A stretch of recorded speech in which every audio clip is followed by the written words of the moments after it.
Tonight, we are standing beside an endless shoreline, where the waves seem to whisper a name long before anyone has spoken it. The moon hangs low above the quiet sea, silver light drifting across the water like a veil that hides an ancient secret. Somewhere beyond the horizon, something impossible is about to emerge. Was beauty always part of the world, patiently waiting beneath the waves? Or did beauty arrive one unforgettable morning, changing the hearts of gods and mortals forever? So before we continue tonight's journey, take a moment to like the video and subscribe, but only if you genuinely enjoy exploring these ancient stories together. And if you feel comfortable, share your location and your local time in the comments. It is always wonderful to know where in the world fellow travelers are joining these quiet journeys through the ancient past. The sea is calm enough that you can hear every gentle ripple against the pale rocks. A cool breeze carries the scent of salt, drifting seaweed, and distant pine forests that cover forgotten islands beyond your sight. The night air rests lightly against your skin, neither warm nor cold, as though even the wind hesitates before crossing this sacred water. Nothing moves except the tide. Nothing speaks except the waves, yet you cannot escape the feeling that someone is already watching. Ancient storytellers offered more than one beginning for Aphrodite, and perhaps that uncertainty is the first clue to understanding her. Some insisted she was born from the union of Zeus and Dione, welcomed into Olympus as the daughter of familiar gods. Others preserved an older and stranger tradition, one that reaches back before the reign of Zeus himself. Tonight you follow that older path, the one wrapped in mystery and sea mist, long before Olympus glittered above the clouds, before thunder belonged to Zeus or the seasons obeyed Demeter. The heavens themselves were torn apart. You do not witness the violence directly. Instead, you arrive afterward, when silence has settled over the world once more. The sky is unusually clear. Stars burn without trembling. The sea breathes slowly beneath them. Something has fallen into the endless water, carrying within it the last echo of an ancient struggle. The waves do not reject it. Instead, they embrace it. White foam gathers upon the surface, circling again and again as though guided by invisible hands. The foam begins to glow. At first, the light is no brighter than moonlight upon wet stone. Then it grows steadily warmer, soft gold blending with pale silver, until the sea itself appears illuminated from below. The gulls fall silent. Even the dolphins disappear beneath the surface. Nature waits. Perhaps this waiting matters more than the miracle itself. Ancient priests sometimes believed that every divine birth disturbed the ordinary rhythm of the world. Birds delayed their songs. Sacred springs flowed differently. Fires burned with unusual colors. Whether these signs truly appeared, or whether later generations imagined them, no one can say with certainty. Historians continue to debate how much belongs to religion and how much belongs to poetry. Yet standing here, neither explanation feels sufficient. You simply know that the world has stopped breathing. Then the sea opens. Not with violence, not with thunder, with grace. A shell, vast and luminous, rises gently through the glowing foam. Its surface shines with colors impossible to describe completely. Somewhere between pearl, sunrise, and polished marble after fresh rain. Tiny droplets slide across its curved edges before falling back into the sea like scattered stars. Inside stands a young goddess. She does not climb upward. She simply appears. Her feet touch the shell without disturbing it. Her hair flows around her like strands of newly spun gold, though some traditions imagined it darker, carrying the colors of deep amber beneath sunlight. Every movement seems slower than ordinary time, as though the sea itself refuses to hurry her first steps into existence. You expect overwhelming brilliance. Instead, what surprises you most is peace.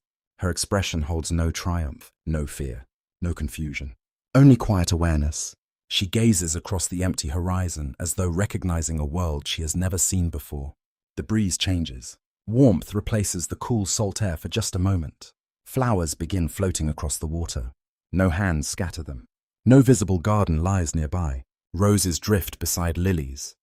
Myrtle leaves circle gently around the shell. Delicate blossoms, unknown to ordinary gardens, appear briefly upon the waves before dissolving into foam once more. Another mystery. Were these flowers gifts from unseen deities? Did they bloom wherever the goddess looked? Or did later poets simply struggle to describe the overwhelming feeling inspired by beauty entering the world? Another interpretation survives, suggesting that these blossoms symbolize civilization itself. Wherever Aphrodite traveled, harmony, fertility, and hope followed close behind.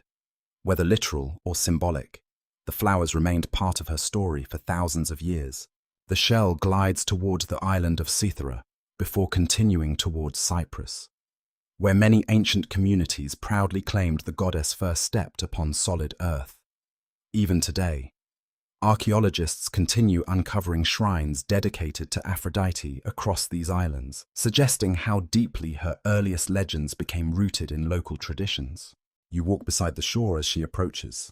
The sand beneath your feet is cool, still damp from the retreating tide. Tiny shells press gently against your bare soles. The waves lap quietly around smooth stones polished by centuries of water. When the shell finally reaches the beach, the goddess steps forward. Her first footprint does not remain empty. Fresh grass appears around it, then wildflowers, then fragrant herbs whose scent mingles with sea salt and warm earth. The island itself seems relieved by her arrival. Small birds return first. They circle above her without fear. Butterflies emerge from flowering shrubs that moments earlier held only unopened buds. Bees hum lazily through the growing meadow. Somewhere inland, sheep begin calling softly across the hills. Life gathers around beauty, not because it is commanded, because it is invited. You realize something unexpected. Aphrodite possesses no weapons. No armor protects her. She carries neither spear nor lightning. Unlike many future Olympians, she claims no kingdom through force. Her power cannot be held in the hand. It enters through the eyes, through memory, through longing. Even before speaking a single word, she changes the world merely by existing within it. Perhaps that is why so many later generations misunderstood her. They remembered only romance and desire, forgetting that beauty itself possesses extraordinary influence. It persuades without demanding. It transforms without announcing itself. It can inspire artists to create masterpieces, sailors to cross dangerous seas, rulers to build magnificent temples, or ordinary people to become kinder than they believed possible. Yet beauty also awakens envy. Already the first shadow stretches quietly behind the newborn goddess. For every heart destined to adore her, another will eventually resent her. For every joyful union she blesses, another will unravel because of impossible desire. The balance has already begun. She simply cannot see it yet. As dawn slowly replaces moonlight, soft pink clouds spread across the eastern horizon. The sea reflects colors that seem borrowed from her own presence. The first rays of sunlight touch her face, and for an instant, the entire shoreline appears suspended between dream and waking life. You continue walking behind her as she leaves the beach and follows a narrow path lined with olive trees bending gently beneath the morning breeze. Ahead waits Olympus. Ahead waits admiration. Ahead waits friendship, rivalry, impossible love, painful choices, and the countless destinies that will become forever entangled with her own. But none of those stories have begun. For now, there is only the quiet sound of waves fading behind you, the fragrance of blooming myrtle carried through the cool morning air, and the peaceful certainty that the world has changed forever without hearing a single battle cry. Far above the distant mountains, unseen eyes have already turned toward the sea, wondering who this radiant stranger truly is, and whether even the gods are prepared for the future that walks so gently toward them. Morning spreads slowly across the islands, and you continue walking beside Aphrodite as the sea disappears behind gentle hills covered with olive trees and fragrant cypress. Dew still clings to wild grasses, cooling the air with the fresh scent of earth. Every step carries you farther from the quiet birthplace of the waves and closer to a mountain that countless generations would imagine as the home of immortals.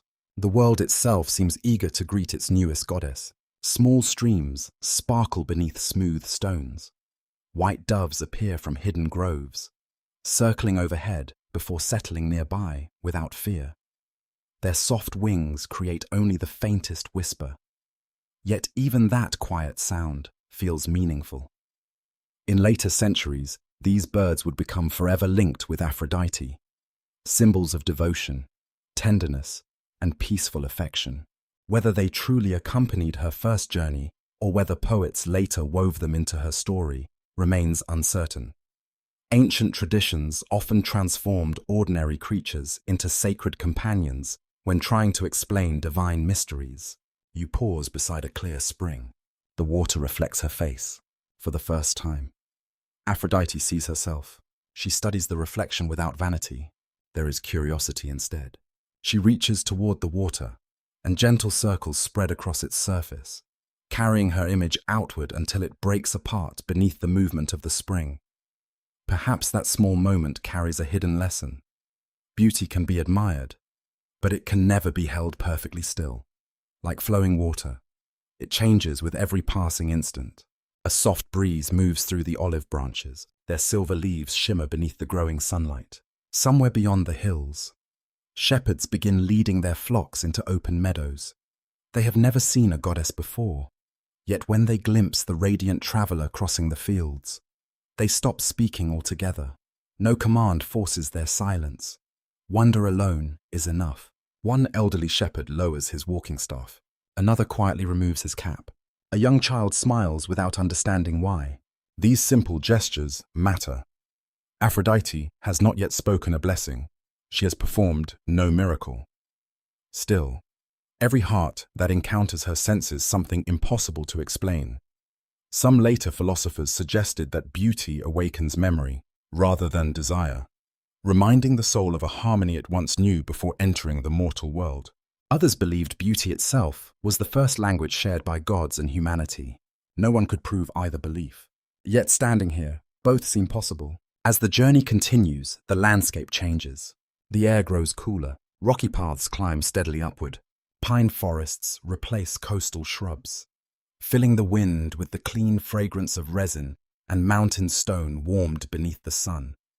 You hear distant waterfalls echoing between cliffs, while hawks circle high above the valleys below. Ahead, hidden beyond drifting clouds, rises Olympus. Not every ancient Greek imagined Olympus in exactly the same way. Some believed the gods lived upon an unreachable mountain peak. Others imagined an invisible palace existing beyond ordinary sight, revealed only to immortals or favored heroes. Surviving literature preserves both visions, allowing mystery to remain part of the sacred landscape. Perhaps that uncertainty is fitting. Places touched by the divine rarely surrender every secret. As the path climbs higher, another presence approaches. You do not hear footsteps, you sense them. A gentle warmth spreads through the mountain air, followed by the distant sound of music so soft it almost blends with birdsong. Around the next bend stands Hermes, messenger of the gods, his winged sandals hardly disturbing the dusty trail. He smiles, not with surprise, with recognition. It is almost as though he expected this meeting long before the sea released its mysterious child. Hermes bows lightly. "Welcome," he says. Only one word, yet it carries the hospitality of Olympus itself. Aphrodite studies him carefully. She has entered a world where relationships will shape every future choice. Hermes greets strangers with effortless kindness, but beneath his cheerful nature lies extraordinary perception. He understands that this newcomer is no ordinary goddess. Something older moves quietly beneath her appearance, something capable of altering the balance among every immortal who dwells above. Together you continue climbing. Hermes speaks of Olympus without boasting. He describes marble halls that shine beneath eternal daylight, gardens where flowers never fade, and sacred fires whose warmth never diminishes.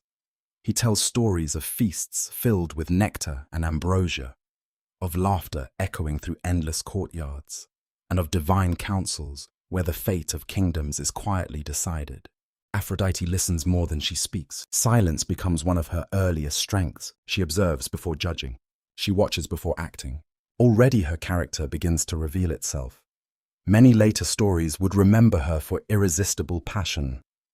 Yet before love comes understanding. She studies every face, every voice, every subtle change in emotion. Beauty alone cannot influence hearts. One must first learn how hearts move. Clouds gather briefly around the mountain. For a moment, the path disappears. Hermes stops walking. So we wait, he says. The fog carries another feeling. Not danger, expectation. Ancient priests often regarded mist as a veil separating mortal certainty from divine knowledge. Dreams, prophecies, and revelations frequently arrived when ordinary sight became impossible. You stand surrounded by pale silence, unable to see more than a few steps ahead. Then a voice drifts through the clouds. It belongs to no visible speaker. It is calm, almost musical. She will be loved by all. The words linger.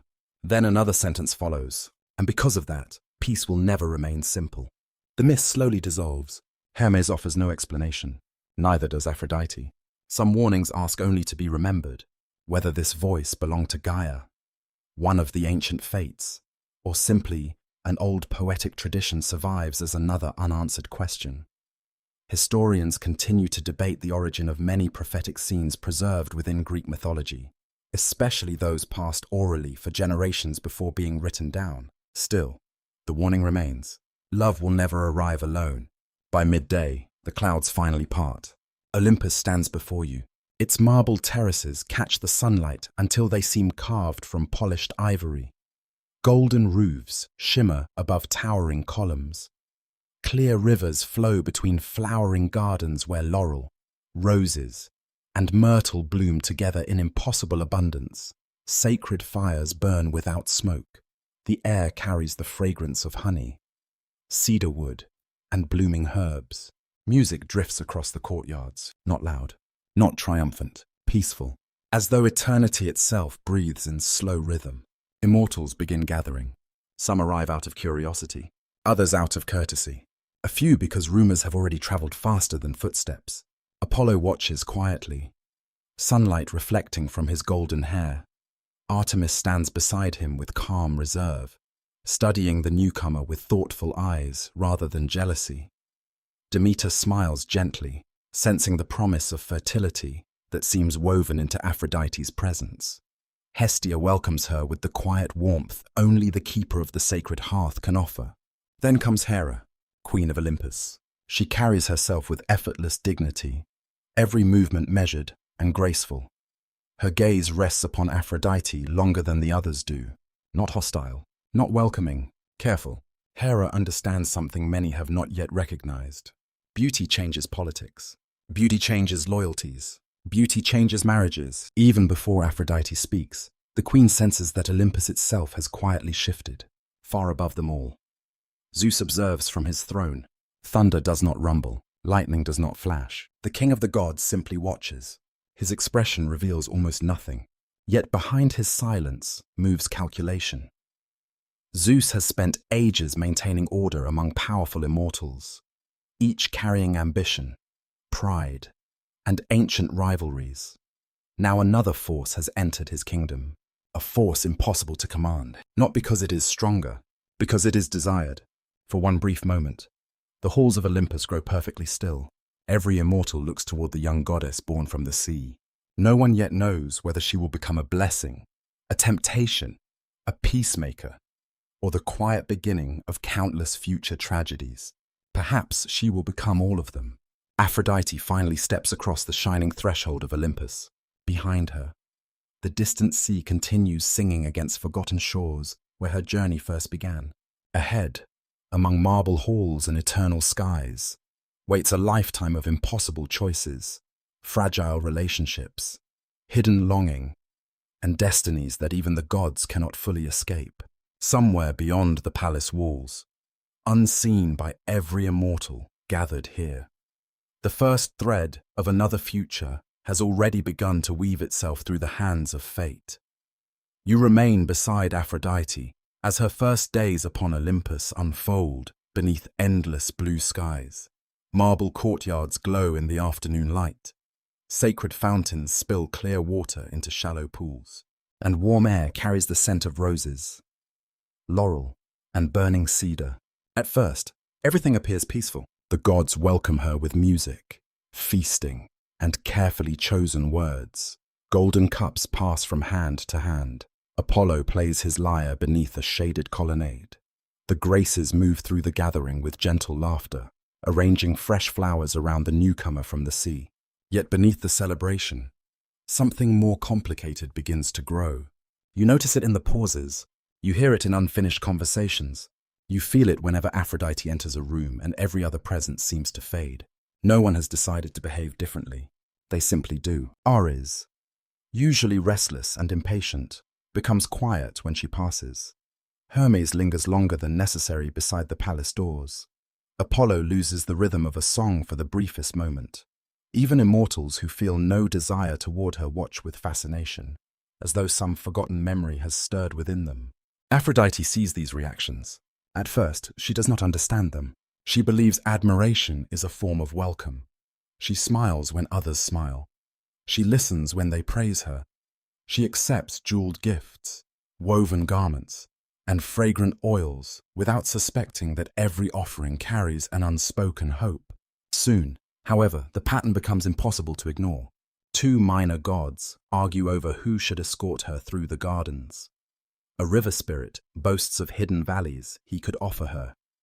A young immortal challenges another during a feast because Aphrodite happened to speak kindly to both. The quarrel ends quickly.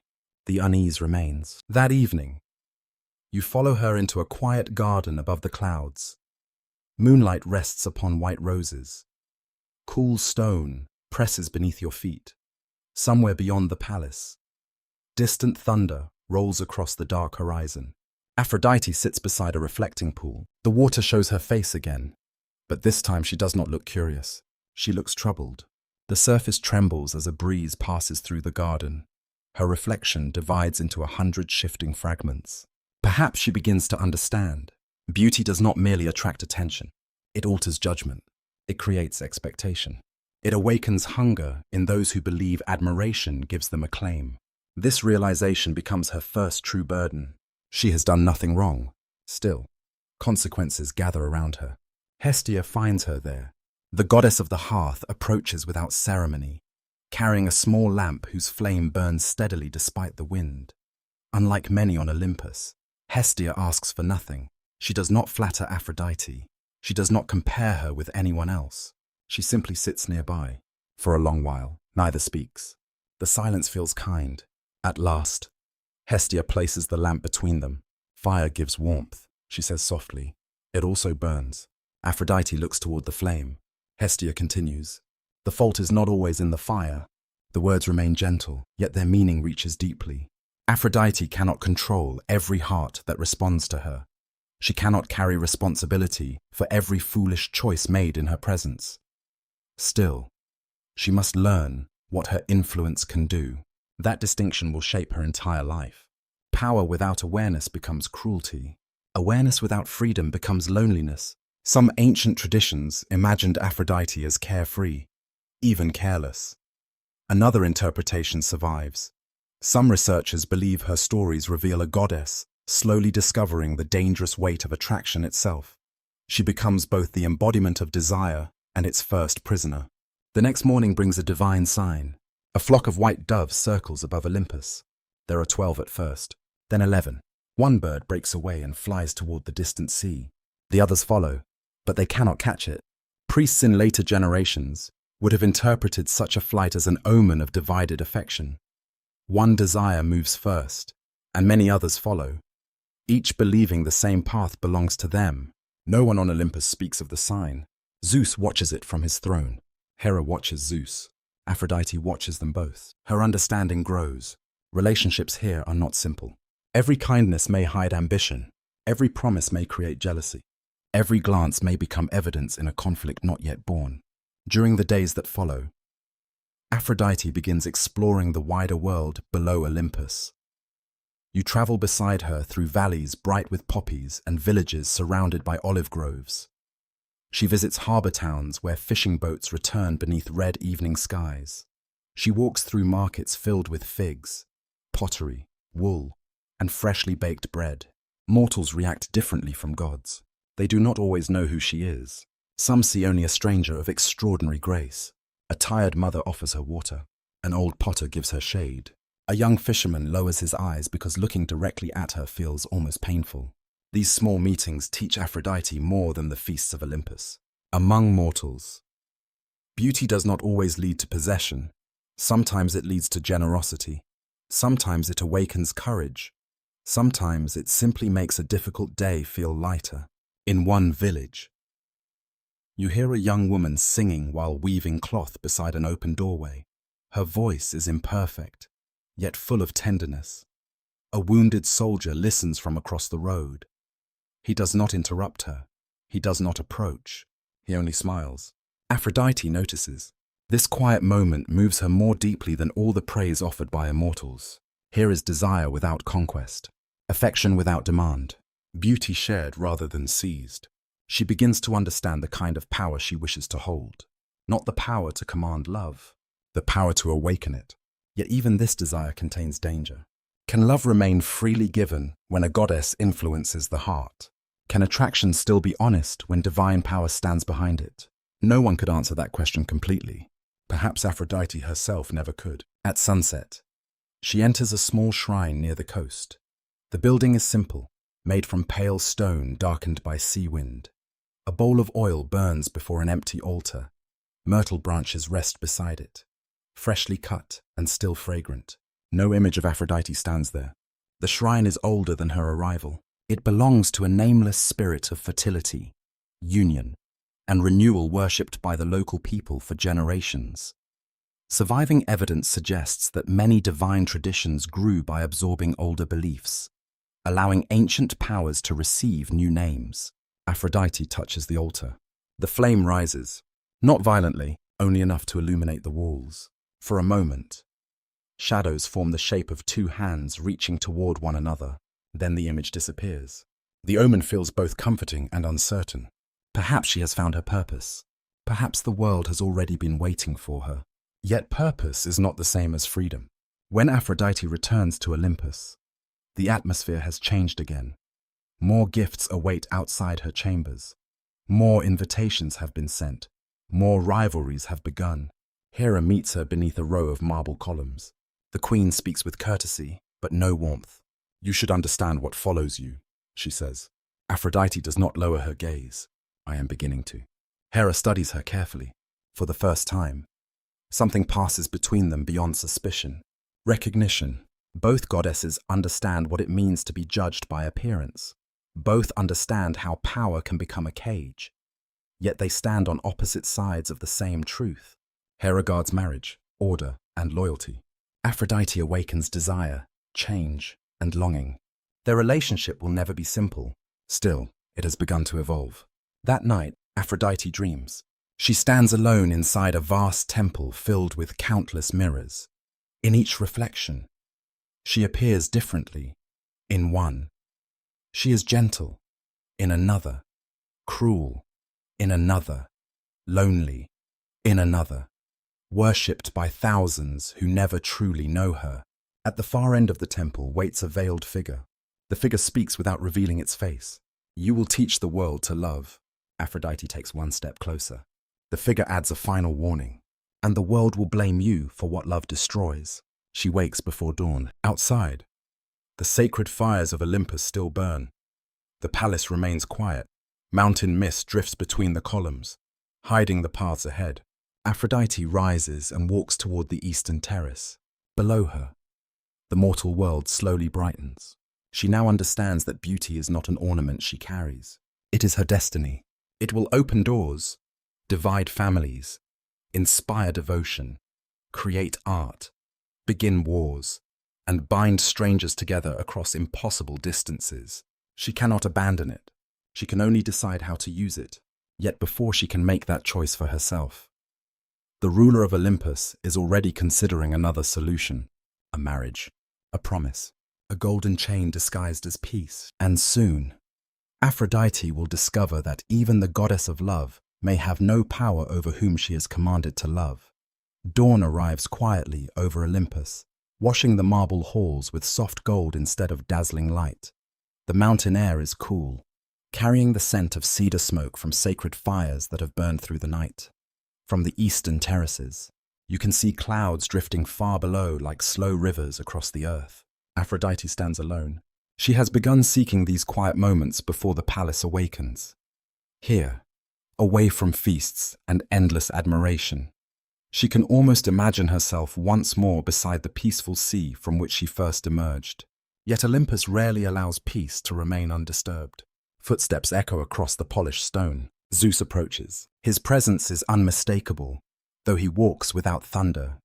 His robe moves gently in the morning breeze, and the great eagle that often accompanies him circles high above before disappearing into the brightening sky. He studies Aphrodite for several moments before speaking. The mountain has become restless. His words are calm. She already knows why. Since her arrival, admiration has become rivalry. Small disagreements have grown sharper. Gods who once laughed together now measure one another with cautious eyes. Invitations to festivals have become quiet competitions. Compliments have become declarations. Beauty has entered Olympus, so has comparison. Zeus has ruled long enough to recognize danger before it erupts into open conflict. The king of the gods carries a burden few others truly understand. Every decision must preserve balance among powerful beings whose pride often rivals their wisdom. One careless choice can echo across centuries. He believes another difficult choice now lies before him. There must be peace, he says. Aphrodite listens without answering. She senses that the conversation has already moved beyond discussion.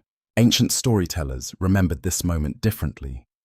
Some portrayed Zeus as protecting Aphrodite from endless pursuit. Others believed he acted primarily to prevent the gods from turning against one another. Another interpretation survives among modern scholars, suggesting the marriage reflects ancient political traditions in which unions preserved order within both kingdoms and families. Whatever the reason, the outcome remains the same. A decision has already taken shape. Hephaestus, the divine smith, master of fire, bronze, and impossible craftsmanship. Aphrodite knows little about him beyond scattered conversations heard during recent feasts. She has noticed soot upon his hands when others arrive adorned in polished gold. She has seen him leave celebrations early, returning to workshops hidden deep beneath the mountain where hammers ring long after midnight. Unlike Apollo, he sings no songs. Unlike Hermes, he charms every gathering. Unlike Ares, he commands no armies. His greatness is quieter. It is built one careful strike at a time. You descend with Aphrodite into the great forge beneath Olympus. The air changes immediately.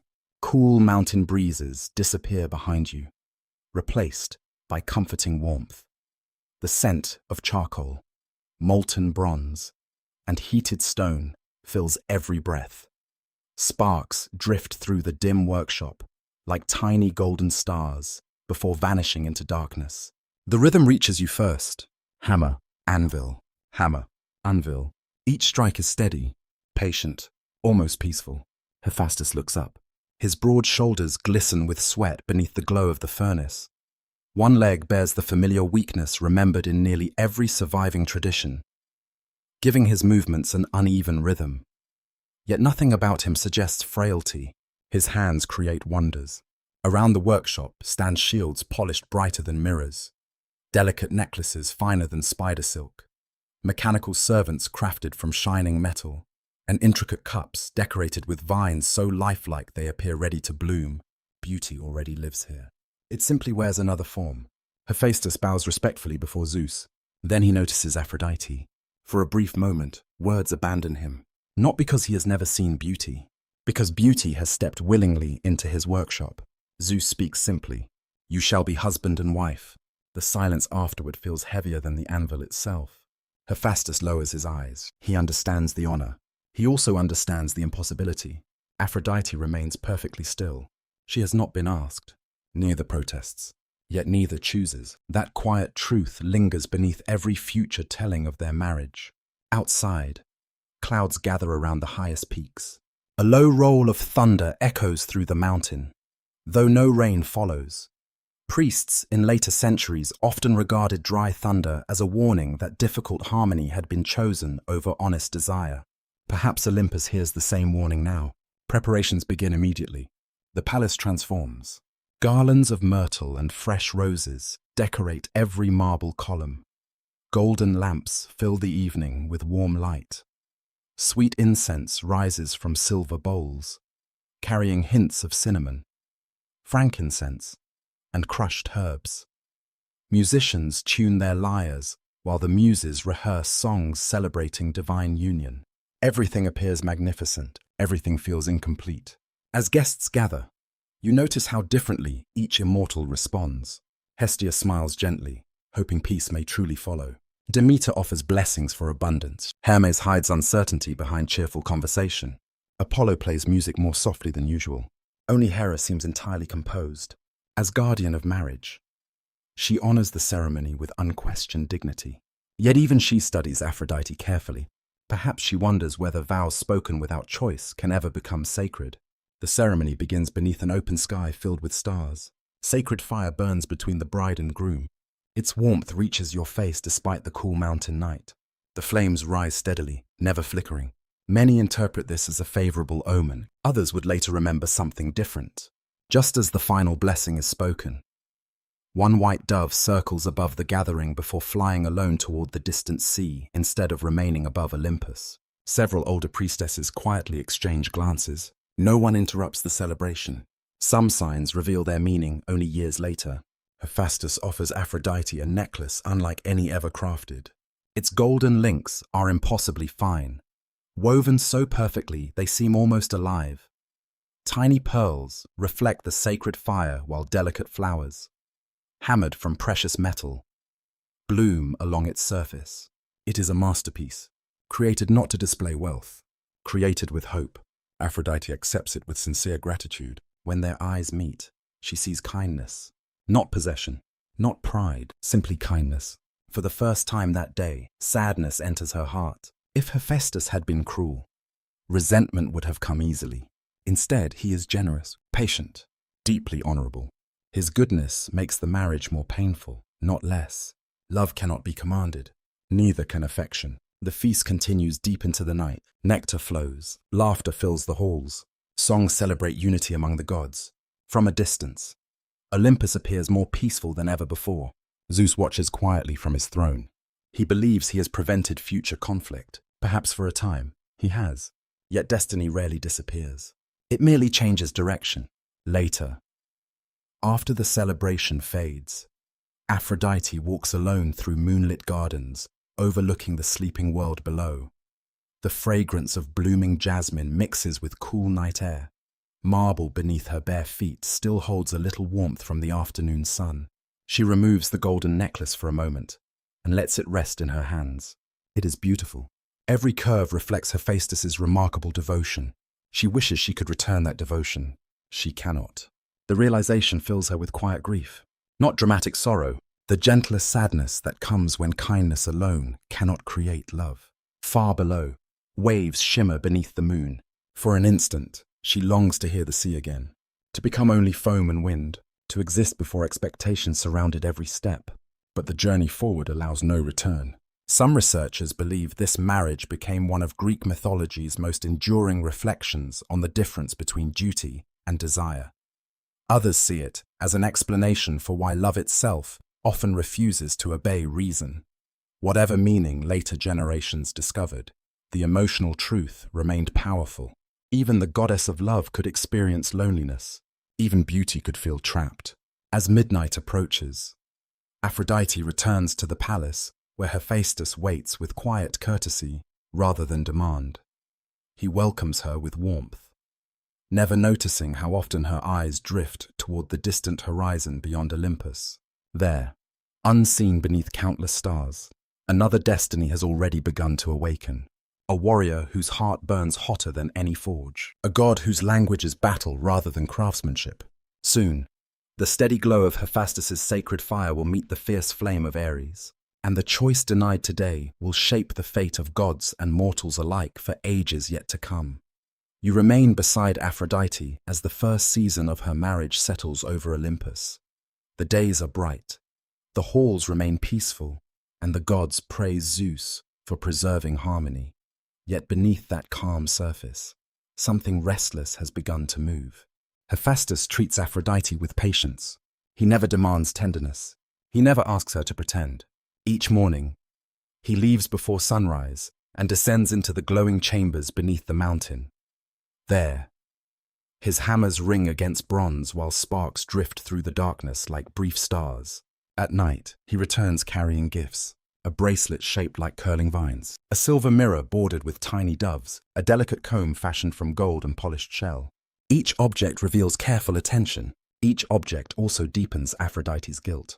She admires his skill. She respects his kindness. Yet admiration is not desire. Respect is not love. The distinction follows her through every marble corridor. You often find her standing upon the western terrace, watching sunlight fade behind the distant sea. The air smells of warm stone, crushed rosemary, and smoke drifting from sacred altars below. She listens for the waves. Olympus is too far away. Instead, another sound reaches her. A shield striking the ground, a spear cutting through the air, boots moving across packed earth. Beyond the palace gardens lies a training court bordered by dark cypress trees. There, beneath the evening sky, Ares practices alone. He does not fight elegantly. He fights as though battle already surrounds him. Every movement carries force. His spear turns in broad arcs. Bronze armor catches the last red light of sunset. Sweat shines across his shoulders as he drives an imaginary enemy backward. Aphrodite watches from the shadows. At first, she tells herself that curiosity has brought her here. Ares represents everything Hephaestus does not. He is impulsive where the smith is patient. He destroys what the smith creates. He burns brightly, yet rarely considers what remains after the flame has passed. Perhaps Aphrodite wishes only to understand him. Yet when Ares suddenly turns, you know he has sensed her presence. He lowers his spear. For once, the god of war does not speak with confidence. You have been watching. Aphrodite steps into the fading light, and you have been performing. Ares smiles. The answer surprises him. Most immortals approach him cautiously. They praise his strength while fearing his temper. Aphrodite does neither. She sees through him immediately. This unsettles him more than any weapon. You stand near the edge of the court as silence grows between them. Evening wind moves through the cypress branches. Somewhere below the mountain, temple bells ring softly across a distant valley. Neither god leaves. Their first conversation is not about love. It is about fear. Aphrodite asks why Ares trains when no enemy threatens Olympus. He answers that danger always waits beyond sight. She asks whether he fears defeat. He laughs, yet the laughter sounds hollow. Then he admits something rarely spoken. He fears stillness. In battle, every choice becomes simple. Move forward, defend, strike, survive. In peace, he must sit beside gods who mock his violence while depending upon it whenever war begins. Aphrodite understands the loneliness beneath his pride. Others see only aggression. She sees a god who believes usefulness is the closest thing he will ever receive to affection. Ares, in turn, sees something hidden beneath her beauty. He sees restraint. He sees sadness. He notices how carefully she speaks of Hephaestus, protecting a husband she cannot love. He notices how every compliment offered to her has become another weight. For the first time, Aphrodite feels truly observed, not admired. Observed. That difference becomes dangerous. In the days that follow, their meetings continue, never openly, never planned. They encounter one another near the stables before dawn. They speak beside fountains after feasts. They walk beneath olive trees while Olympus sleeps beneath a silver moon. Each meeting lasts longer. Each farewell becomes more difficult. Aphrodite knows the risk. Marriage binds her to Hephaestus. Hera guards those vows. Zeus expects obedience. Olympus depends upon the appearance of peace. Still, desire does not ask whether peace is convenient. It arrives quietly. Then it begins changing everything. One night, Aphrodite dreams that she stands between two fires. The first burns within a golden hearth. Its flame is steady, warm, and carefully tended. The second blazes across an open field beneath a dark sky. It is wild and dangerous. Between them lies a narrow path of cold stone. A veiled woman waits at its end. Perhaps she is one of the fates. Perhaps she is only the shape of Aphrodite's own conscience. You may choose the fire, the figure says, but not the ashes. Aphrodite wakes before dawn, with the warning still echoing inside her. Beside her rests the golden necklace Hephaestus created for their wedding. Its polished surface catches the first grey light. For several days, she avoids Ares. She stays near Hestia's hearth. She visits Demeter's gardens. She descends to mortal villages where young couples leave flowers at small shrines and whisper prayers for lasting affection. Everywhere she goes, people ask her to bless the love she cannot find within her own marriage. That irony wounds her. At one coastal temple, a bride places fresh myrtle upon the altar. Her hands tremble with happiness and fear. The groom waits nearby, equally uncertain. Their love is imperfect. It is also freely chosen. Aphrodite touches the offering and blesses them. As she does, the sacred flame bends sharply toward the east, toward Olympus, toward Ares. The priestess notices. She says nothing. Some signs are too intimate to interpret aloud. When Aphrodite returns to the mountain, rain begins falling across the upper terraces. It taps against marble roofs and gathers in silver streams along the palace steps. Ares waits beneath a colonnade. His armor is absent. Without it, he seems younger, less protected. Aphrodite stops several paces away. "You should leave," she says. "I tried." The answer is quiet. No boast, no command, only truth. Ares admits that he has ridden beyond Thrace and crossed valleys where no god called his name. He has sought battle, noise, and exhaustion. Nothing silenced the memory of her. Aphrodite closes her eyes. She thinks of Hephaestus beneath the mountain, shaping beauty from fire. She thinks of Hera's watchful gaze. She remembers the dream and its warning. You may choose the fire, but not the ashes. When she opens her eyes, Ares has not moved. He gives her one final chance to send him away. She does not. Their first touch is gentle. That is what surprises you. No thunder breaks across the sky. No flame erupts from the earth. The god of war reaches for her as though afraid even the smallest pressure might cause her to disappear. Aphrodite feels no admiration in that moment, no obligation, only desire freely returned. For someone whose life has been shaped by choices made by others, that freedom becomes almost irresistible. Yet the moment carries sorrow within it. She knows Hephaestus does not deserve betrayal. She knows secrecy will turn affection into danger. She knows every hidden meeting will widen the distance between duty and longing. Still, she chooses. The consequence begins immediately. A small bronze owl rests upon a nearby roof, created by Hephaestus as a watchful guardian of the palace. Rain runs across its metal wings. Its head turns, slowly, silently. Whether the mechanical bird truly witnessed the lovers remains uncertain. Some traditions blamed Helios, the all-seeing sun, for revealing their secret later. Others imagined servants, signs, or divine intuition. For now, Aphrodite and Ares believe themselves unseen. Their relationship deepens beneath secrecy. They meet where torchlight rarely reaches. They speak of escape, while knowing gods cannot easily abandon what they represent. Love cannot stop being love. War cannot stop being war. Together, they discover tenderness. Together, they also become reckless. Ares grows less guarded around her. Aphrodite becomes more willing to challenge expectation. Their bond changes them both. Yet it cannot remain hidden forever. Each past choice continues moving forward. Zeus's forced marriage created loneliness. Loneliness opened the door to recognition. Recognition became desire. Now desire has become betrayal. Far below Olympus, Hephaestus lifts his hammer above the anvil. For no reason he can explain. The sacred fire suddenly turns blue. He pauses. The workshop falls silent. Then, from somewhere within the mountain, a faint metallic click echoes through the darkness. A warning, a mechanism awakening. And although Aphrodite does not yet know it, the secret fire she has chosen will soon be bound inside a net. No lover can escape. The days pass quietly upon Olympus, at least on the surface. Morning sunlight continues to spill across white marble terraces. Sacred fountains murmur beneath flowering vines. The scent of fresh myrtle and olive oil drifts through open courtyards where immortals gather as though nothing has changed. Yet you have learned something about Olympus. Its greatest storms often arrive without clouds. Aphrodite and Ares become increasingly careful. They meet when dawn still hides behind the eastern peaks.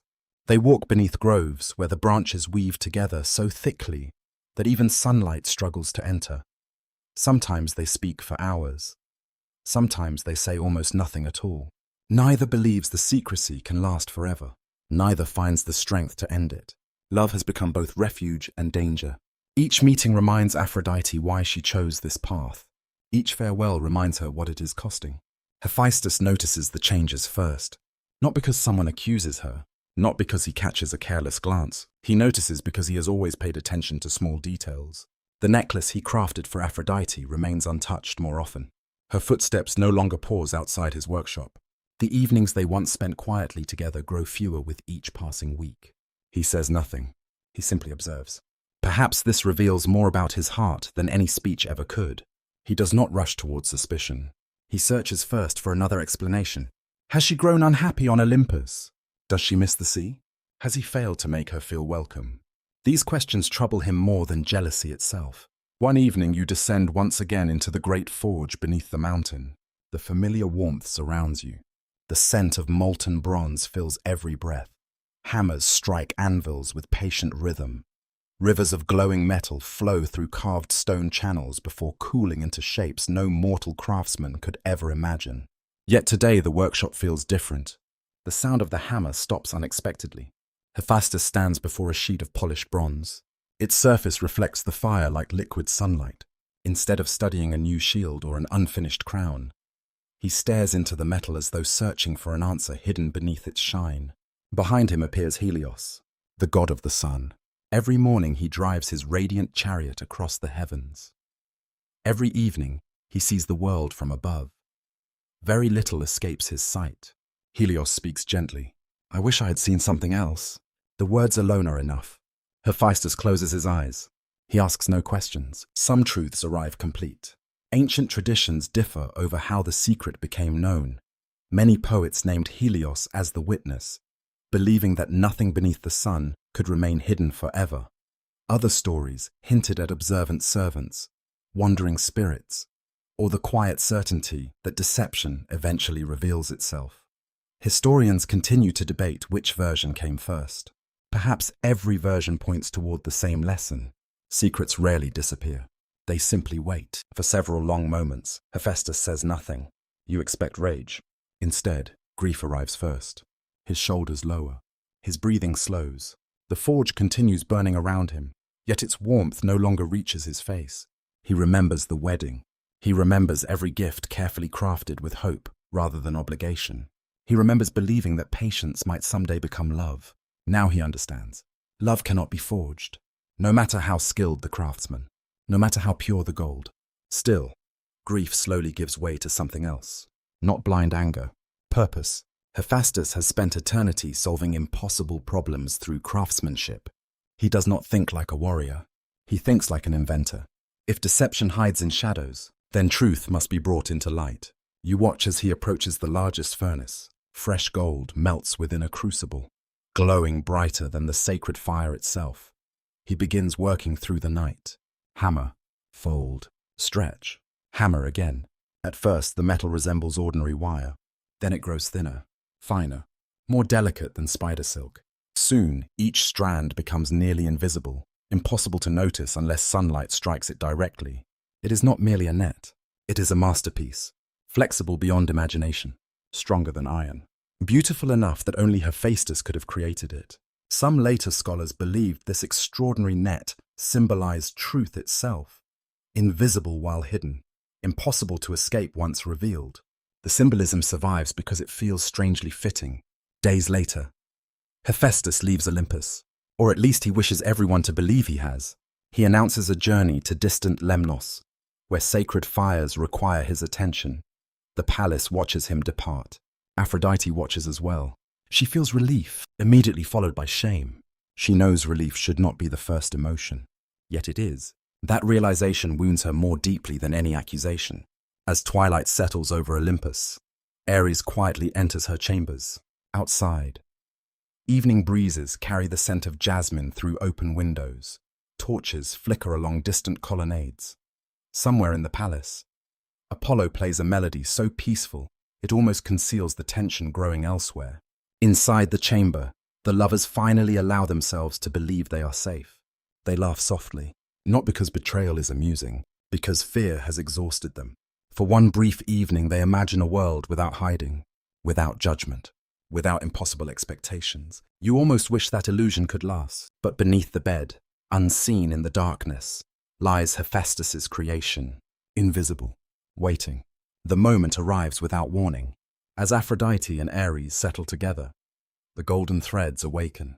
They leap upward faster than any serpent. One strand becomes 10, 10 become hundreds. The net spreads across the room with impossible precision. Around wrists, around ankles, across shoulders. Within a heartbeat, both lovers find themselves completely trapped. The more Ares struggles, the tighter the net becomes. Bronze could be broken, iron could be bent. This cannot. The god of war, unconquered upon countless battlefields, cannot free himself from threads finer than hair. Aphrodite does not scream. She simply closes her eyes. She understands. Hephaestus steps quietly into the chamber. His footsteps echo softly against polished stone. He does not carry a weapon. He carries only sorrow. For a long while, he says nothing. The silence becomes heavier than any accusation. Finally, he speaks. I wanted only honesty. No anger could have wounded more deeply than those 4 words. Aphrodite lowers her head.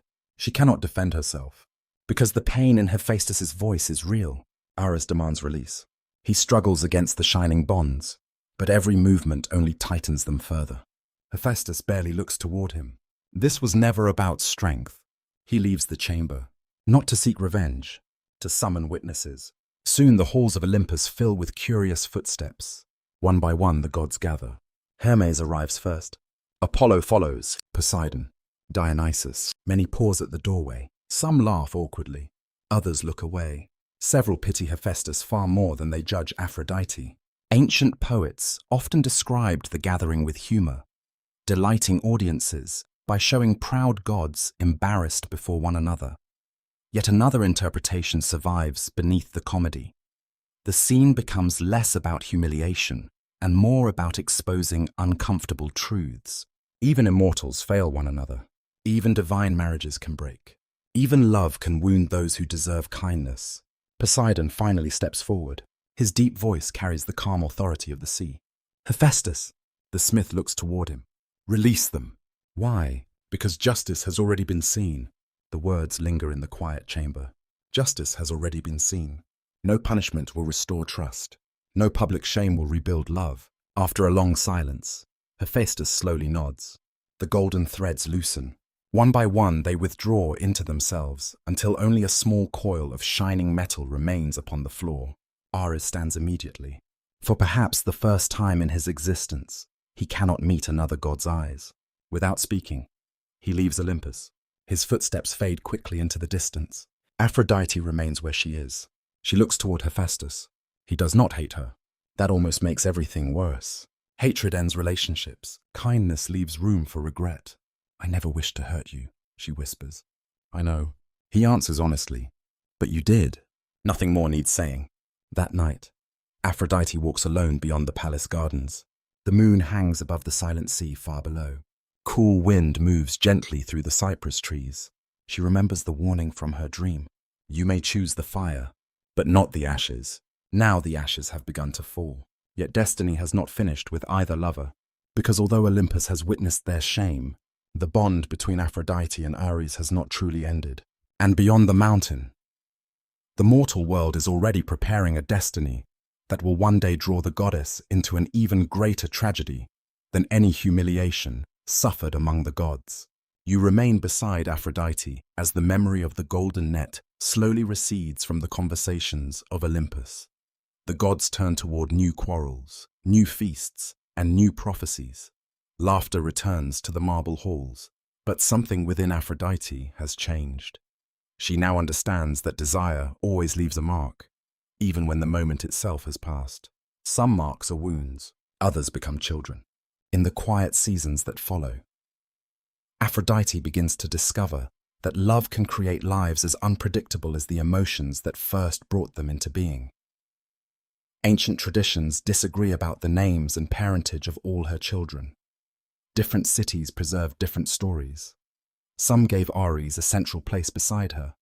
Others connected her with Hermes, Dionysus, Poseidon, or mortal lovers. The contradictions remain, yet each child reveals another part of Aphrodite herself. The first you come to know is Harmonia. Her name means harmony, and perhaps no child could seem more surprising. She is born from the union of love and war, from Aphrodite and Ares, two forces that appear destined to struggle against one another. Yet in Harmonia they become balance. You first see her as a quiet young goddess walking between her parents beneath an evening sky. Ares carries no weapon. Aphrodite wears no jewels. Harmonia holds one hand from each, and for a brief moment, the three appear almost like a mortal family returning home through a peaceful field. The sight fills Aphrodite with hope. Perhaps something good can emerge from choices that caused pain. Perhaps love and conflict do not always destroy one another. Perhaps they can create a third path. Yet an omen follows Harmonia almost from the beginning. One night, as sacred fires burn outside her chambers, a serpent coils itself around a flowering branch of myrtle. It does not strike. It simply remains there until dawn, its dark body wrapped around pale blossoms. The priests offer several interpretations. Some say the serpent promises transformation.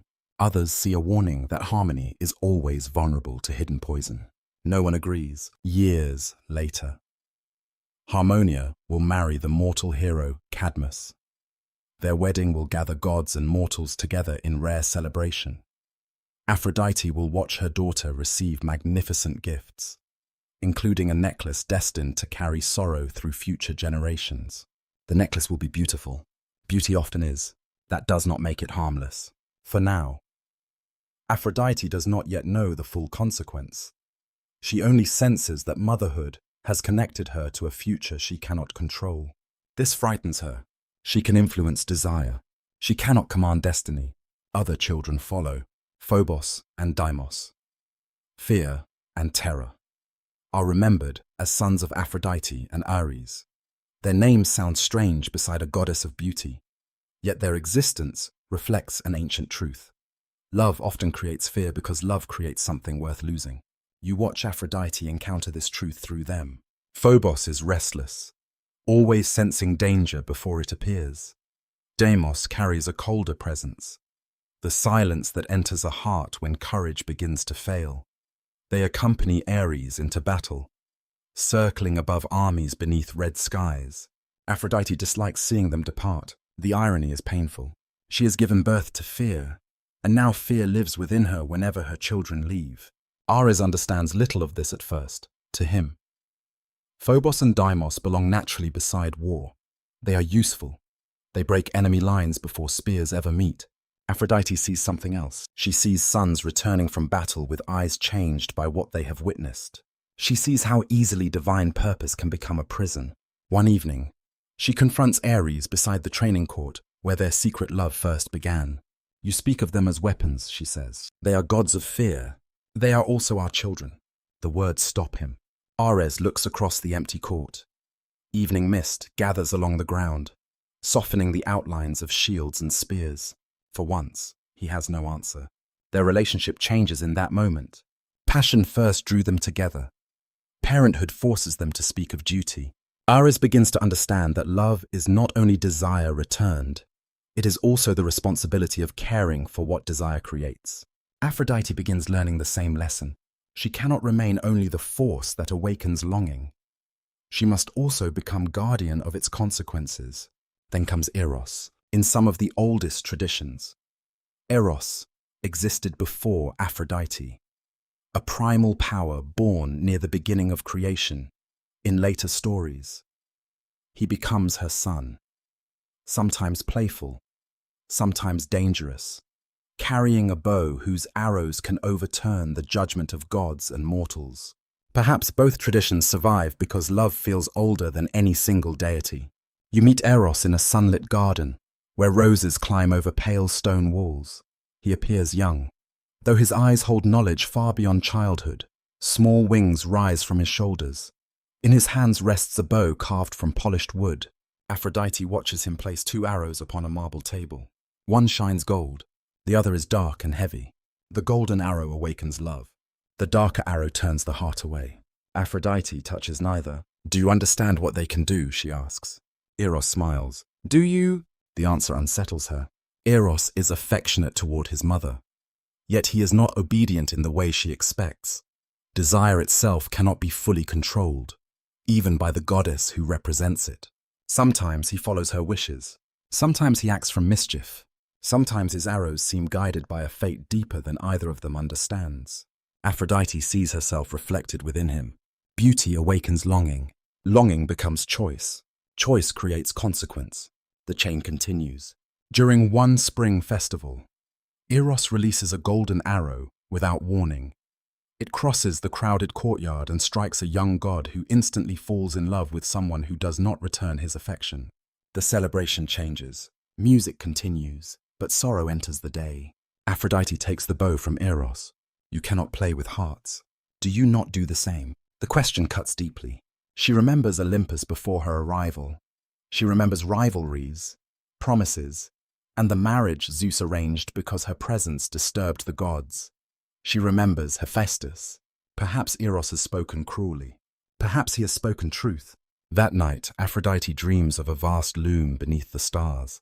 Thousands of red threads stretch across it, connecting strangers, families, rulers, children, and unborn generations. She reaches toward one thread. The moment she touches it, 100 others move. A veiled figure stands beside the loom. This time Aphrodite knows she is one of the fates. You may begin a bond. The figure warns. You may never know where it ends. When Aphrodite wakes, dawn has not yet reached Olympus. She walks alone into the gardens and finds Eros sleeping beneath a flowering tree. His bow lies beside him. For once, he appears vulnerable. She covers him with her cloak. Motherhood has changed her in a way no celebration could. She no longer sees love only as freedom. She sees its inheritance. Every bond creates another future. Every child carries pieces of choices made before their birth. Harmonia carries the hope that opposing forces may find balance. Phobos and Deimos carry the fears born from attachment. Eros carries love's unpredictability, its beauty and danger joined within one small bow. Other children gather around Aphrodite's story as well. Himeros represents longing. Pothos represents yearning for what remains distant. Anteros represents love returned, and sometimes the punishment of affection ignored. Together they form a living map of the heart. Aphrodite studies them and slowly realizes that no single emotion explains love. Love can comfort, frighten, tempt, wound, unite, and endure. It can also outlive its creator's intention. This becomes her growing responsibility. She begins visiting mortal mothers who pray at her shrines. Some ask for children. Others ask for marriages to heal. Others whisper only that those they love might return safely from war or sea. Aphrodite listens differently now. Before motherhood, she heard desire. Now she hears fear beneath it. She blesses more carefully. She understands that every answered prayer may open another unseen path. One evening, while standing beside a harbor shrine, she notices a distant ship moving toward shore.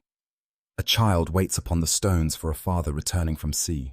The wind is cold. The waves strike the harbor walls. When the sailor finally steps onto land, the child runs into his arms. Aphrodite watches silently. No poet sings. No god announces a miracle. Yet she feels the quiet power of reunion. Perhaps this is what she truly desires. Not endless admiration. Not conquest. Connection. Still, destiny has begun weaving a harsher lesson. Far beyond Olympus, in a mortal kingdom guarded by high walls and ancient trees, a young man named Anchises walks beneath the moon without knowing that the goddess of love will soon enter his life.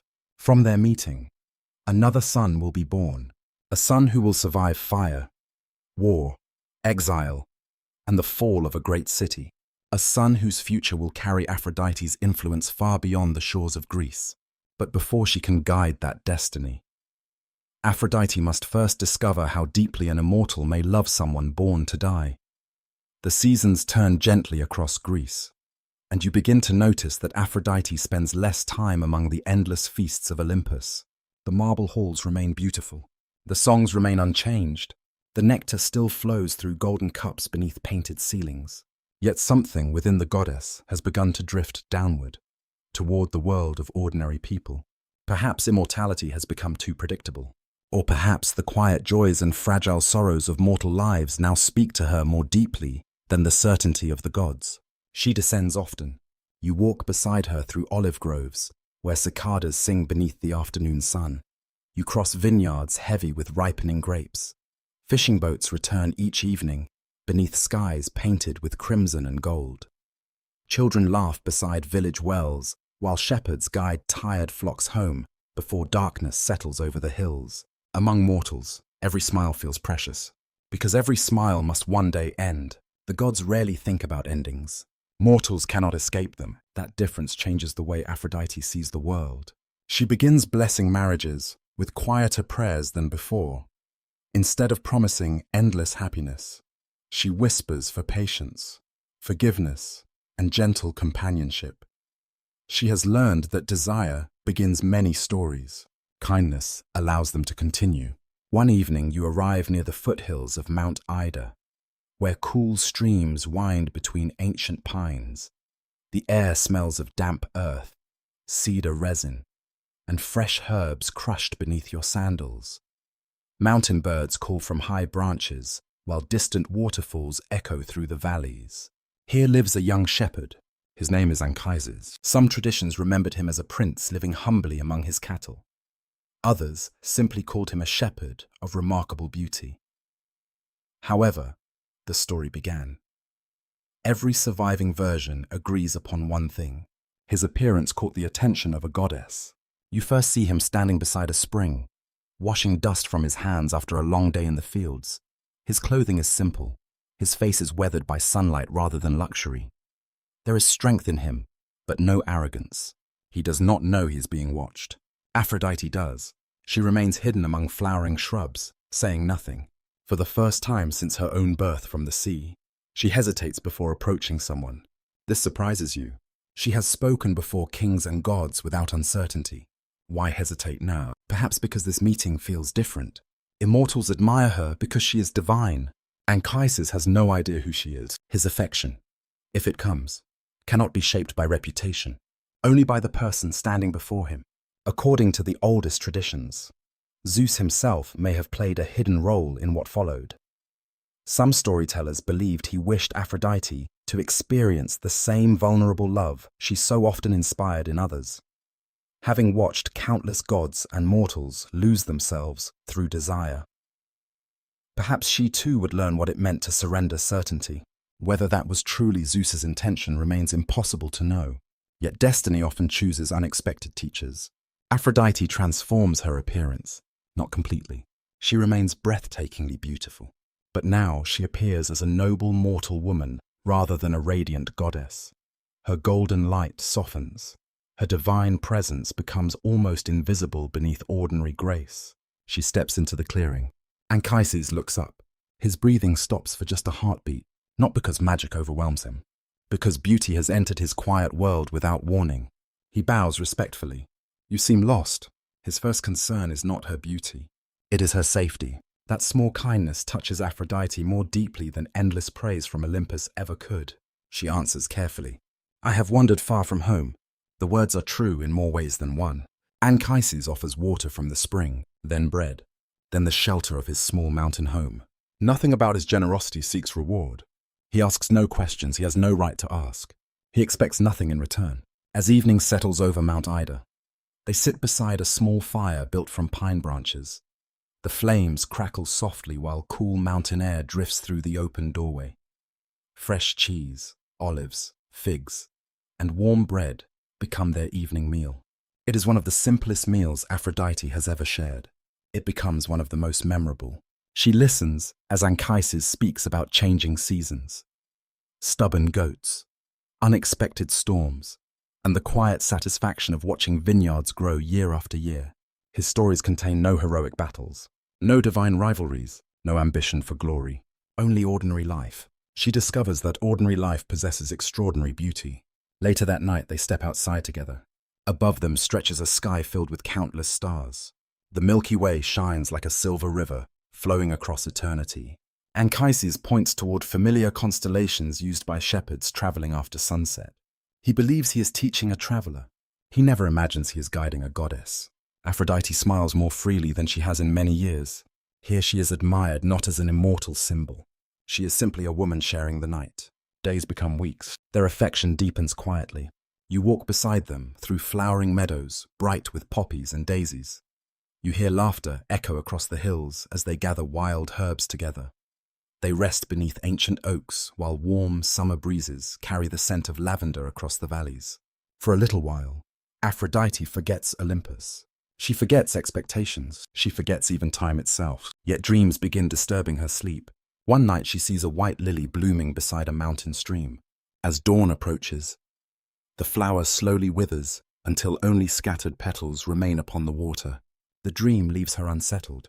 The following evening another vision comes. She reaches toward Anchises. Her hand passes through him like mist. Behind him stands an empty cradle gently rocking in the wind. Ancient interpreters believed such dreams warned of lives too brief to hold forever. The message grows impossible to ignore. Love between immortal and mortal always carries an ending. One morning Aphrodite can hide the truth no longer. They stand upon a hillside overlooking endless forests, touched by early sunlight. Dew glitters across the grass. Sheep graze quietly below while distant hawks circle beneath clear skies. She turns toward Anchises. There is sorrow in her eyes before she speaks. I am not who you believe. The breeze falls still. Even the birds seem to pause. Slowly the disguise fades. Golden light surrounds her. The morning itself appears brighter.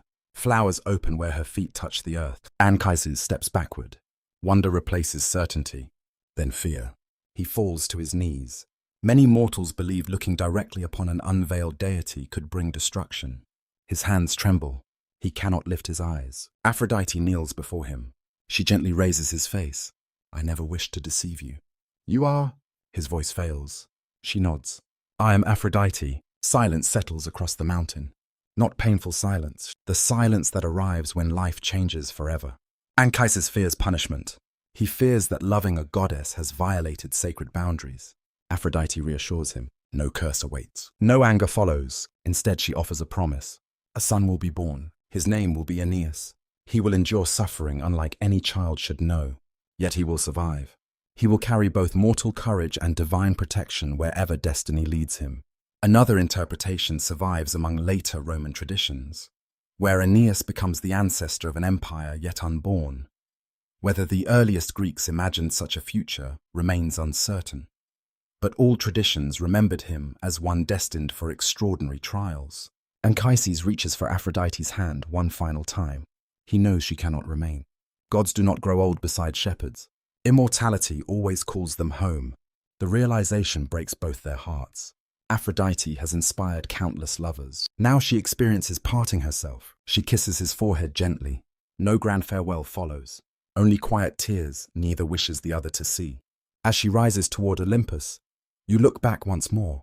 Anchises still stands upon the hillside, small against the endless mountains, watching until even the last trace of golden light disappears into the morning sky. Aphrodite returns carrying more than memories. She carries new understanding. Love cannot be measured by how long it lasts. Sometimes the briefest seasons shape eternity. Within her grows the child who will become Aeneas, and with him, a future stretching far beyond Greece itself. Yet while new life quietly begins, another thread of destiny is already tightening elsewhere. On the distant slopes of Mount Ida, a young Trojan prince named Paris is preparing for a choice that will one day place a single golden apple into Aphrodite's hands. The consequences of that choice will one day consume an entire city. Years pass upon Olympus as gently as drifting clouds. Yet the memory of Mount Ida never fully leaves Aphrodite. Sometimes, before dawn, you still find her standing upon the eastern terraces, watching the mortal world awaken beneath a blanket of pale mist. She wonders how Anchises is raising their son. She wonders whether Aeneas has inherited his father's quiet strength or something of her own restless heart. Immortals rarely admit such thoughts aloud. Love has changed Aphrodite more deeply than she expected. She now understands that affection never truly disappears. It simply learns to live alongside absence.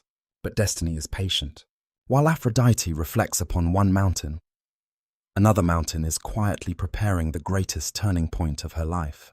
It begins not with hatred, not with war, but with a celebration.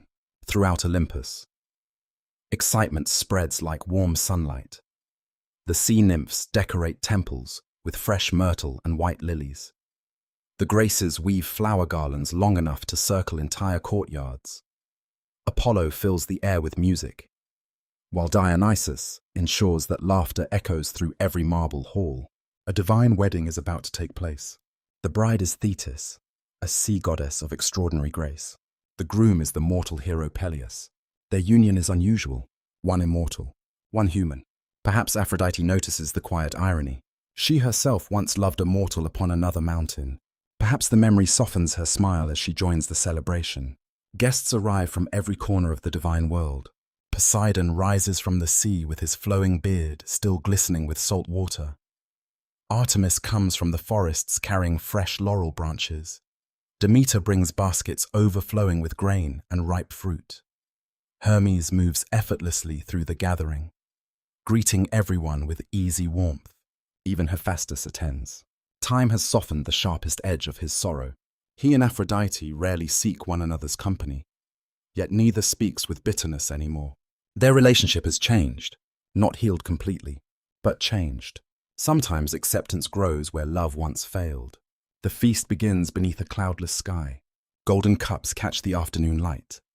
Roasted lamb, fresh figs, olives, honey cakes, and fragrant wine fill long marble tables. Music drifts through the warm air, while dancers move among flowering columns. For a little while, every quarrel seems forgotten. Then one guest arrives who was never invited. Eris, the goddess of discord. She does not storm into the celebration. She walks calmly, almost quietly. That calmness is what makes her presence unsettling. Some ancient poets imagined her smiling. Others described only cold silence. No one can say which memory is true. Perhaps both are. Without speaking, Eris reaches into the folds of her robe. She removes a single apple. Its surface shines brighter than polished gold.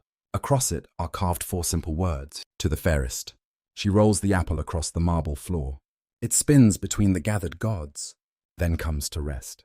Silence spreads faster than fire. Everyone understands immediately. No explanation is necessary. The apple is not a gift. It is a question. And questions often divide people more deeply than accusations. 3 goddesses step forward: Hera, Athena, Aphrodite. Each believes she possesses a different kind of greatness. Hera represents royal authority and sacred marriage. Athena embodies wisdom, courage, and careful judgment. Aphrodite carries beauty, desire, and the irresistible power of the heart. Who deserves the apple? No answer satisfies everyone. Voices rise. Arguments remain polite at first. Soon they sharpen. Zeus watches from his throne without moving. The king of the gods understands the danger immediately. If he chooses one goddess, the other 2 will remember the decision forever. Even thunder cannot erase wounded pride. He refuses. Instead, another solution appears. Far below Olympus lives a young Trojan prince, Paris. Though born into royalty, he has spent much of his life as a shepherd upon Mount Ida, after a prophecy warned that he would someday bring ruin to Troy. Perhaps destiny enjoys circles. Years earlier, Aphrodite found love upon those same mountain slopes. Now fate calls her back there once again. Hermes is chosen to guide the 3 goddesses. You descend beside them through cool forests where pine needles soften every footstep. Mountain streams sparkle beneath afternoon sunlight. Wildflowers bloom among ancient stones, while sheep graze peacefully upon distant hills. Everything feels strangely calm. Too calm. A warning often hides inside perfect silence as they walk. None of the goddesses speaks openly against the others, yet each studies the competition.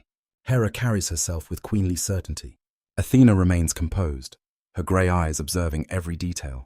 Aphrodite says little. She understands something the others do not.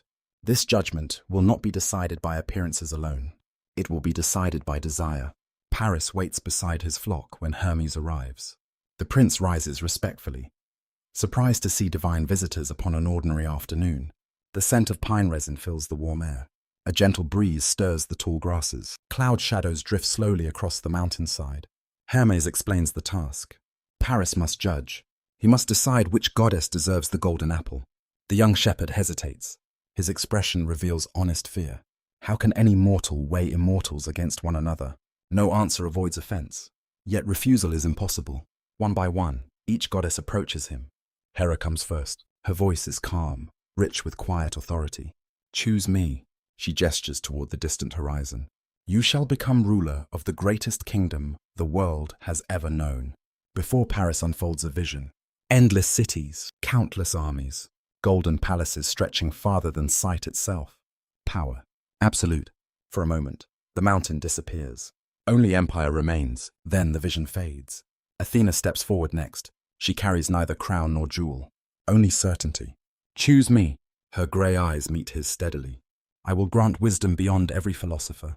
The world changes again. Paris sees battlefields where every strategy succeeds. Councils where every question receives the correct answer. Poets praising his intelligence. Generations remembering him as the wisest of kings. Knowledge. Immortal. The vision vanishes. Now only Aphrodite remains. She walks toward Paris without hurry. No dazzling miracle surrounds her. No palace appears. No army. No throne.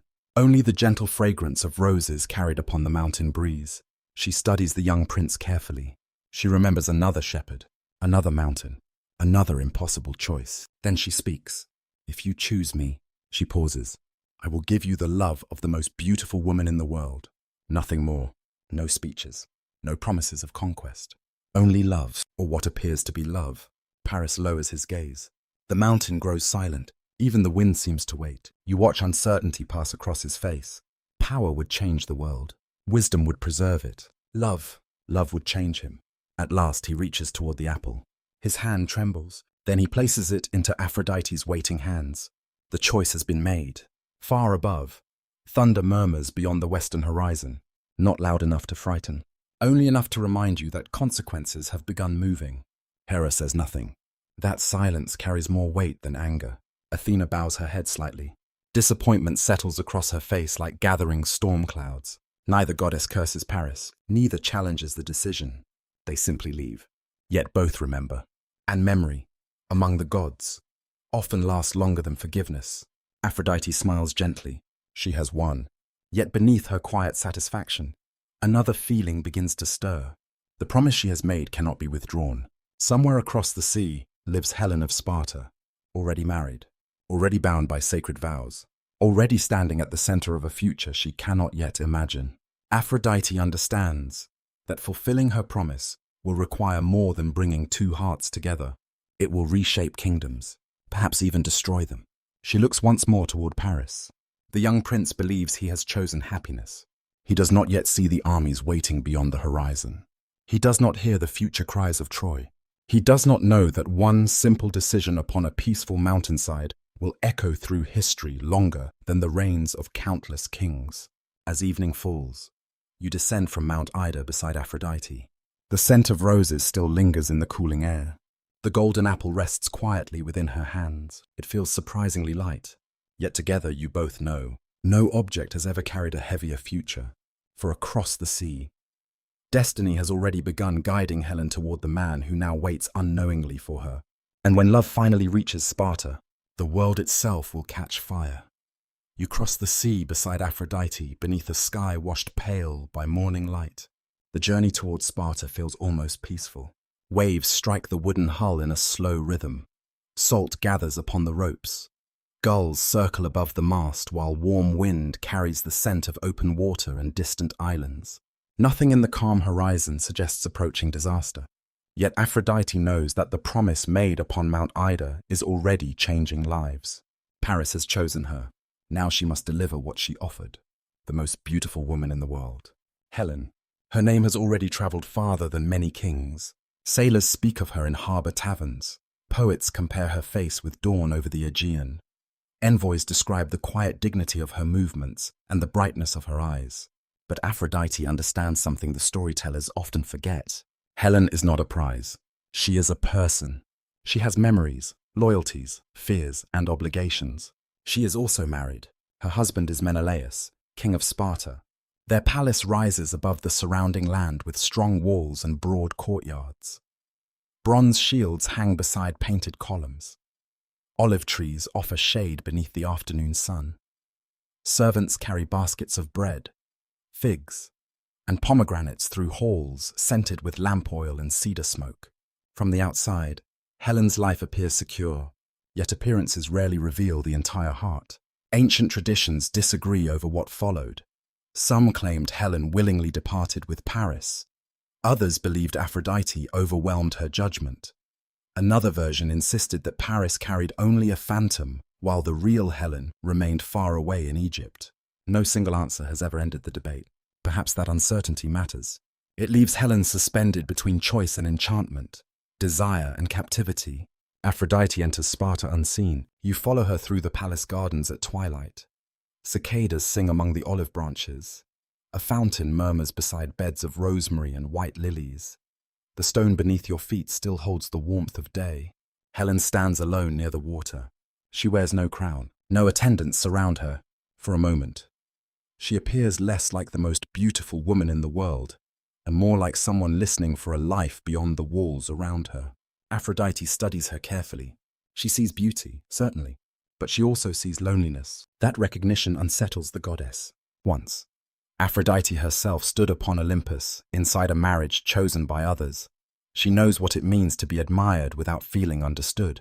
Now she prepares to alter another marriage. The past returns, not as memory alone.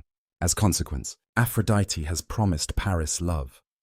But love cannot be handed over like gold. It must awaken within Helen, or something resembling it must take its place. That distinction troubles her. Night falls softly across Sparta.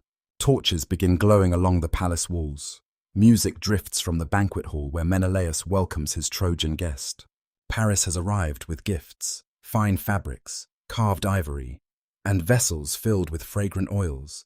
He speaks with courtesy. He praises Sparta. He honors the king whose hospitality protects him. Sacred custom binds host and guest. To violate that trust is no small offense. Aphrodite feels the weight of it.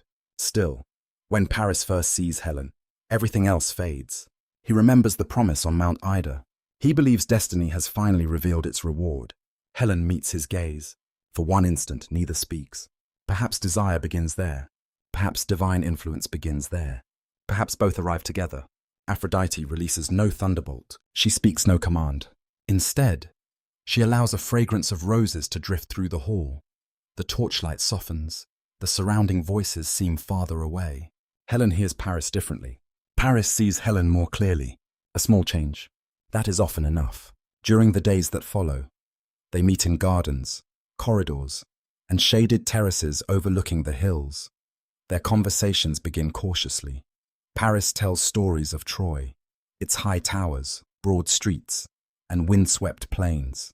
Helen listens. He speaks of Mount Ida and the quiet life he once knew as a shepherd. That part surprises her. Beneath the prince's jeweled clothing remains someone who once watched sheep beneath open skies. She tells him little at first, then more. She speaks of being judged by beauty before she was old enough to understand what beauty meant. She speaks of suitors who once arrived from across Greece, each swearing loyalty while measuring her like a kingdom. Paris does not interrupt. Perhaps this is why she begins trusting him. Aphrodite watches their affection grow, yet she cannot determine where her influence ends and Helen's choice begins. This becomes the central mystery of the entire affair. Can divinely awakened desire still belong to the person who feels it? Or does enchantment erase freedom? Even the goddess of love cannot answer easily. One evening, Helen dreams of two ships. The first rests safely inside a harbor. Its ropes are strong. Its sails are lowered. The second waits beyond the breakwater beneath a sky filled with stars. Its sails are open. Its destination cannot be seen. A white swan stands between them upon the dark water. Then the sea turns red. Helen wakes before dawn. The warning remains inside her. Soon afterward, Menelaus receives news of a death in Crete and prepares to leave Sparta. He entrusts Paris to the protection of his household. Hospitality becomes opportunity. You feel the tension sharpen. Aphrodite feels it too. She could still withdraw. She could allow caution to overcome desire. Yet the promise to Paris binds her pride. She won the golden apple by offering Helen. To fail now would mean admitting that even she cannot control the heart. Her ambition and compassion pull in opposite directions. At last, The night of departure arrives. Moonlight lies across the harbor in silver bands. Sailors move quietly along the docks. Ropes tighten. Amphorae are loaded beneath the deck. The smell of tar, salt, and damp wood fills the cold air. Helen approaches beneath a dark cloak. She pauses before stepping aboard. Behind her lies Sparta. Ahead waits Troy. Paris reaches toward her. For several breaths, she does not take his hand. Aphrodite stands nearby, unseen. The goddess could push the moment. She could bend Helen's fear into certainty. Instead, she waits. Perhaps this is the first sign of hesitation. Helen finally places her hand in Paris's. Whether freely, reluctantly, or under divine influence remains unanswered. The ship leaves before sunrise. Sparta slowly disappears behind morning mist. Helen stands at the stern, watching the shore become a thin grey line. Paris remains beside her. Neither speaks. The sea seems endless. Aphrodite watches them with conflicting emotions. She has fulfilled her promise, yet triumph does not come. She senses what is already moving behind them. Menelaus will return. The empty chambers will speak more loudly than any messenger. Old oaths will awaken. Years earlier, Helen's suitors swore to defend the chosen husband against anyone who threatened the marriage. That promise, made before many had imagined war, now becomes a net stretching across Greece. Kings will summon armies, brothers will sharpen swords, ships will gather at Aulis. Aphrodite's victory upon Mount Ida has become a summons to destruction. The first consequence appears before the travelers even reach Troy. A storm rises unexpectedly. Clouds gather across the western sky. Wind tears at the sails. Waves strike the hull hard enough to send jars rolling beneath the deck. Helen grips the railing. Paris calls orders into the darkness. Lightning flashes over the sea. Some sailors believe Poseidon is warning them. Others whisper that Hera has begun taking revenge. Aphrodite steadies the ship as best she can. She will not allow her promise to end beneath the waves, yet while protecting the lovers. She understands the deeper truth. Every rescue carries them closer to Troy. Every mile narrows the path back. When the storm finally passes, dawn reveals a bruised sky and a sea scattered with broken foam. Helen stands exhausted beside Paris. The rose fragrance has vanished. Only salt remains. Aphrodite looks toward the distant east, where Troy waits beyond the horizon. She has given Paris what he desired. She has helped Helen escape, or perhaps helped carry her away. She has proven her power, but power no longer feels simple. Far behind them, Menelaus is already returning to an altered home. Far ahead, Priam's city still sleeps beneath peaceful towers. Between those two shores, Aphrodite begins to understand the true price of desire. It is rarely paid by lovers alone, and when Troy finally opens its gates to welcome Helen, the goddess of love will stand beside a city already marked for grief. The towers of Troy rise slowly from the morning mist, their pale stone walls glowing beneath the first light of dawn. From the deck of the ship, you watch them emerge one by one. High gates, broad battlements, temple roofs shining with fresh bronze. The city appears peaceful, almost untouched by the uncertainty that now travels toward it across the sea. A cool breeze carries the scent of salt, pine forests, and distant hearth fires drifting down from the hills. Bells ring softly from shrines dedicated to Apollo and the ancient protectors of the city.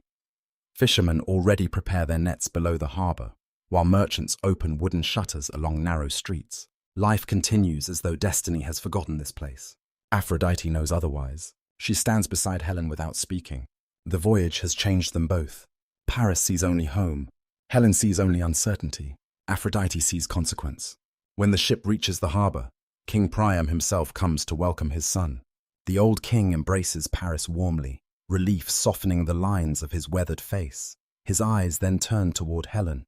For a brief moment, silence settles over the gathering. Even before introductions are complete, many understand that nothing about this arrival is ordinary. Priam offers no accusation. Hospitality remains sacred. Helen is welcomed with dignity, escorted through the great gates into a city that does not yet know she will become its most famous guest, or its greatest burden. The streets of Troy are alive with color. Children chase one another between market stalls.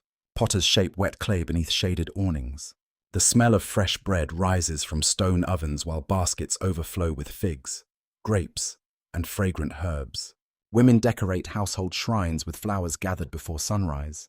Everything feels wonderfully ordinary. Aphrodite walks among the people unseen. She notices how quickly they welcome Helen. Some admire her beauty, others pity the difficult journey she must have endured. Very few suspect that armies are already beginning to gather far across the sea. Only one person seems troubled. Cassandra, Priam's daughter, gifted with prophecy, cursed that no one will believe her. You find her standing upon the temple steps beneath a pale afternoon sky.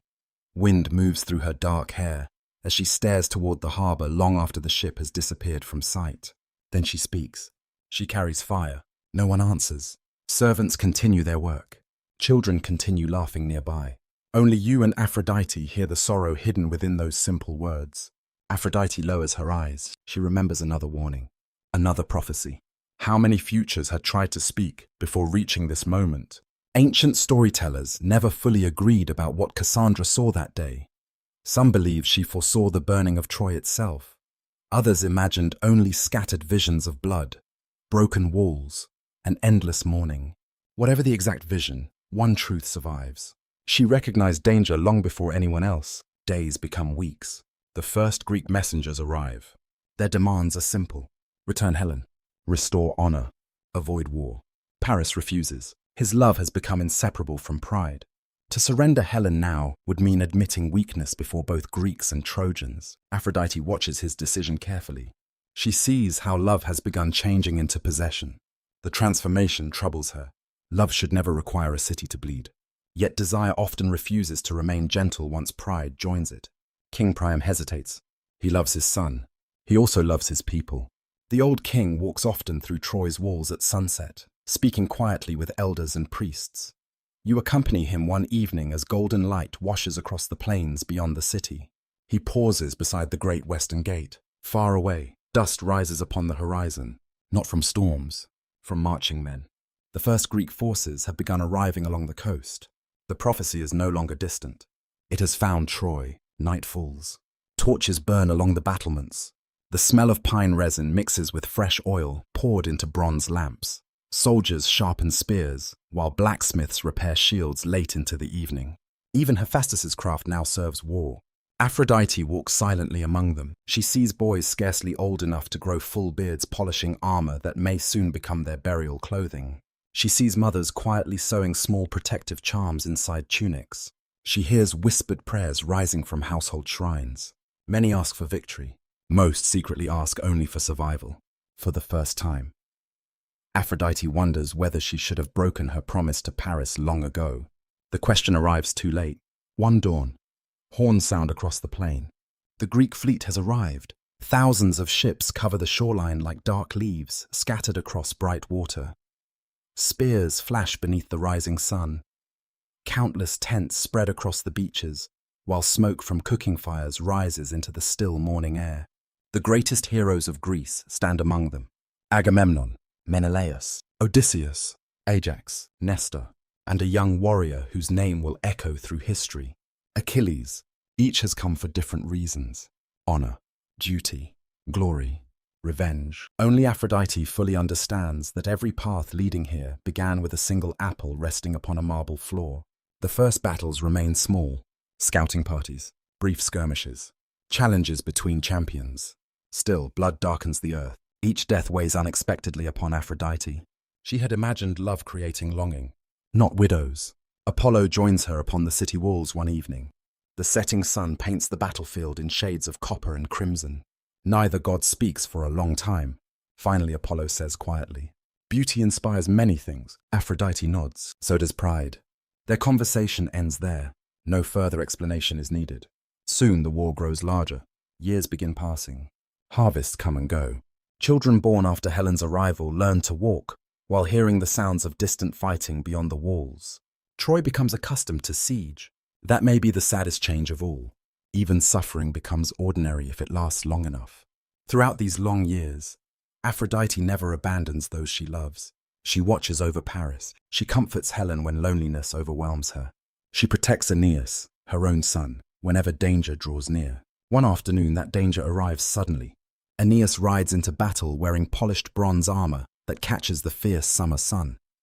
Dust swirls around charging horses. Spears fly through the hot air. The smell of sweat, leather, and iron fills every breath. A Greek warrior strikes him down. The earth rushes upward. Before another spear can fall, Aphrodite appears. Invisible to most, visible only to destiny. She lifts her wounded son gently into her arms. The battlefield seems to slow around her. She carries him away from the fighting towards sacred ground, where healing herbs grow beside cool springs. But immortals cannot always act without consequence.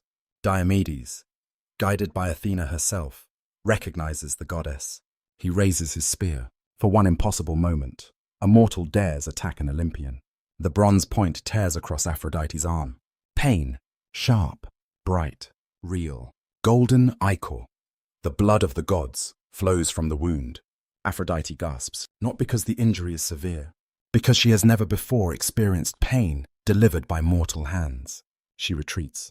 Ares later rushes into battle with furious anger after witnessing her suffering. Thus love draws war.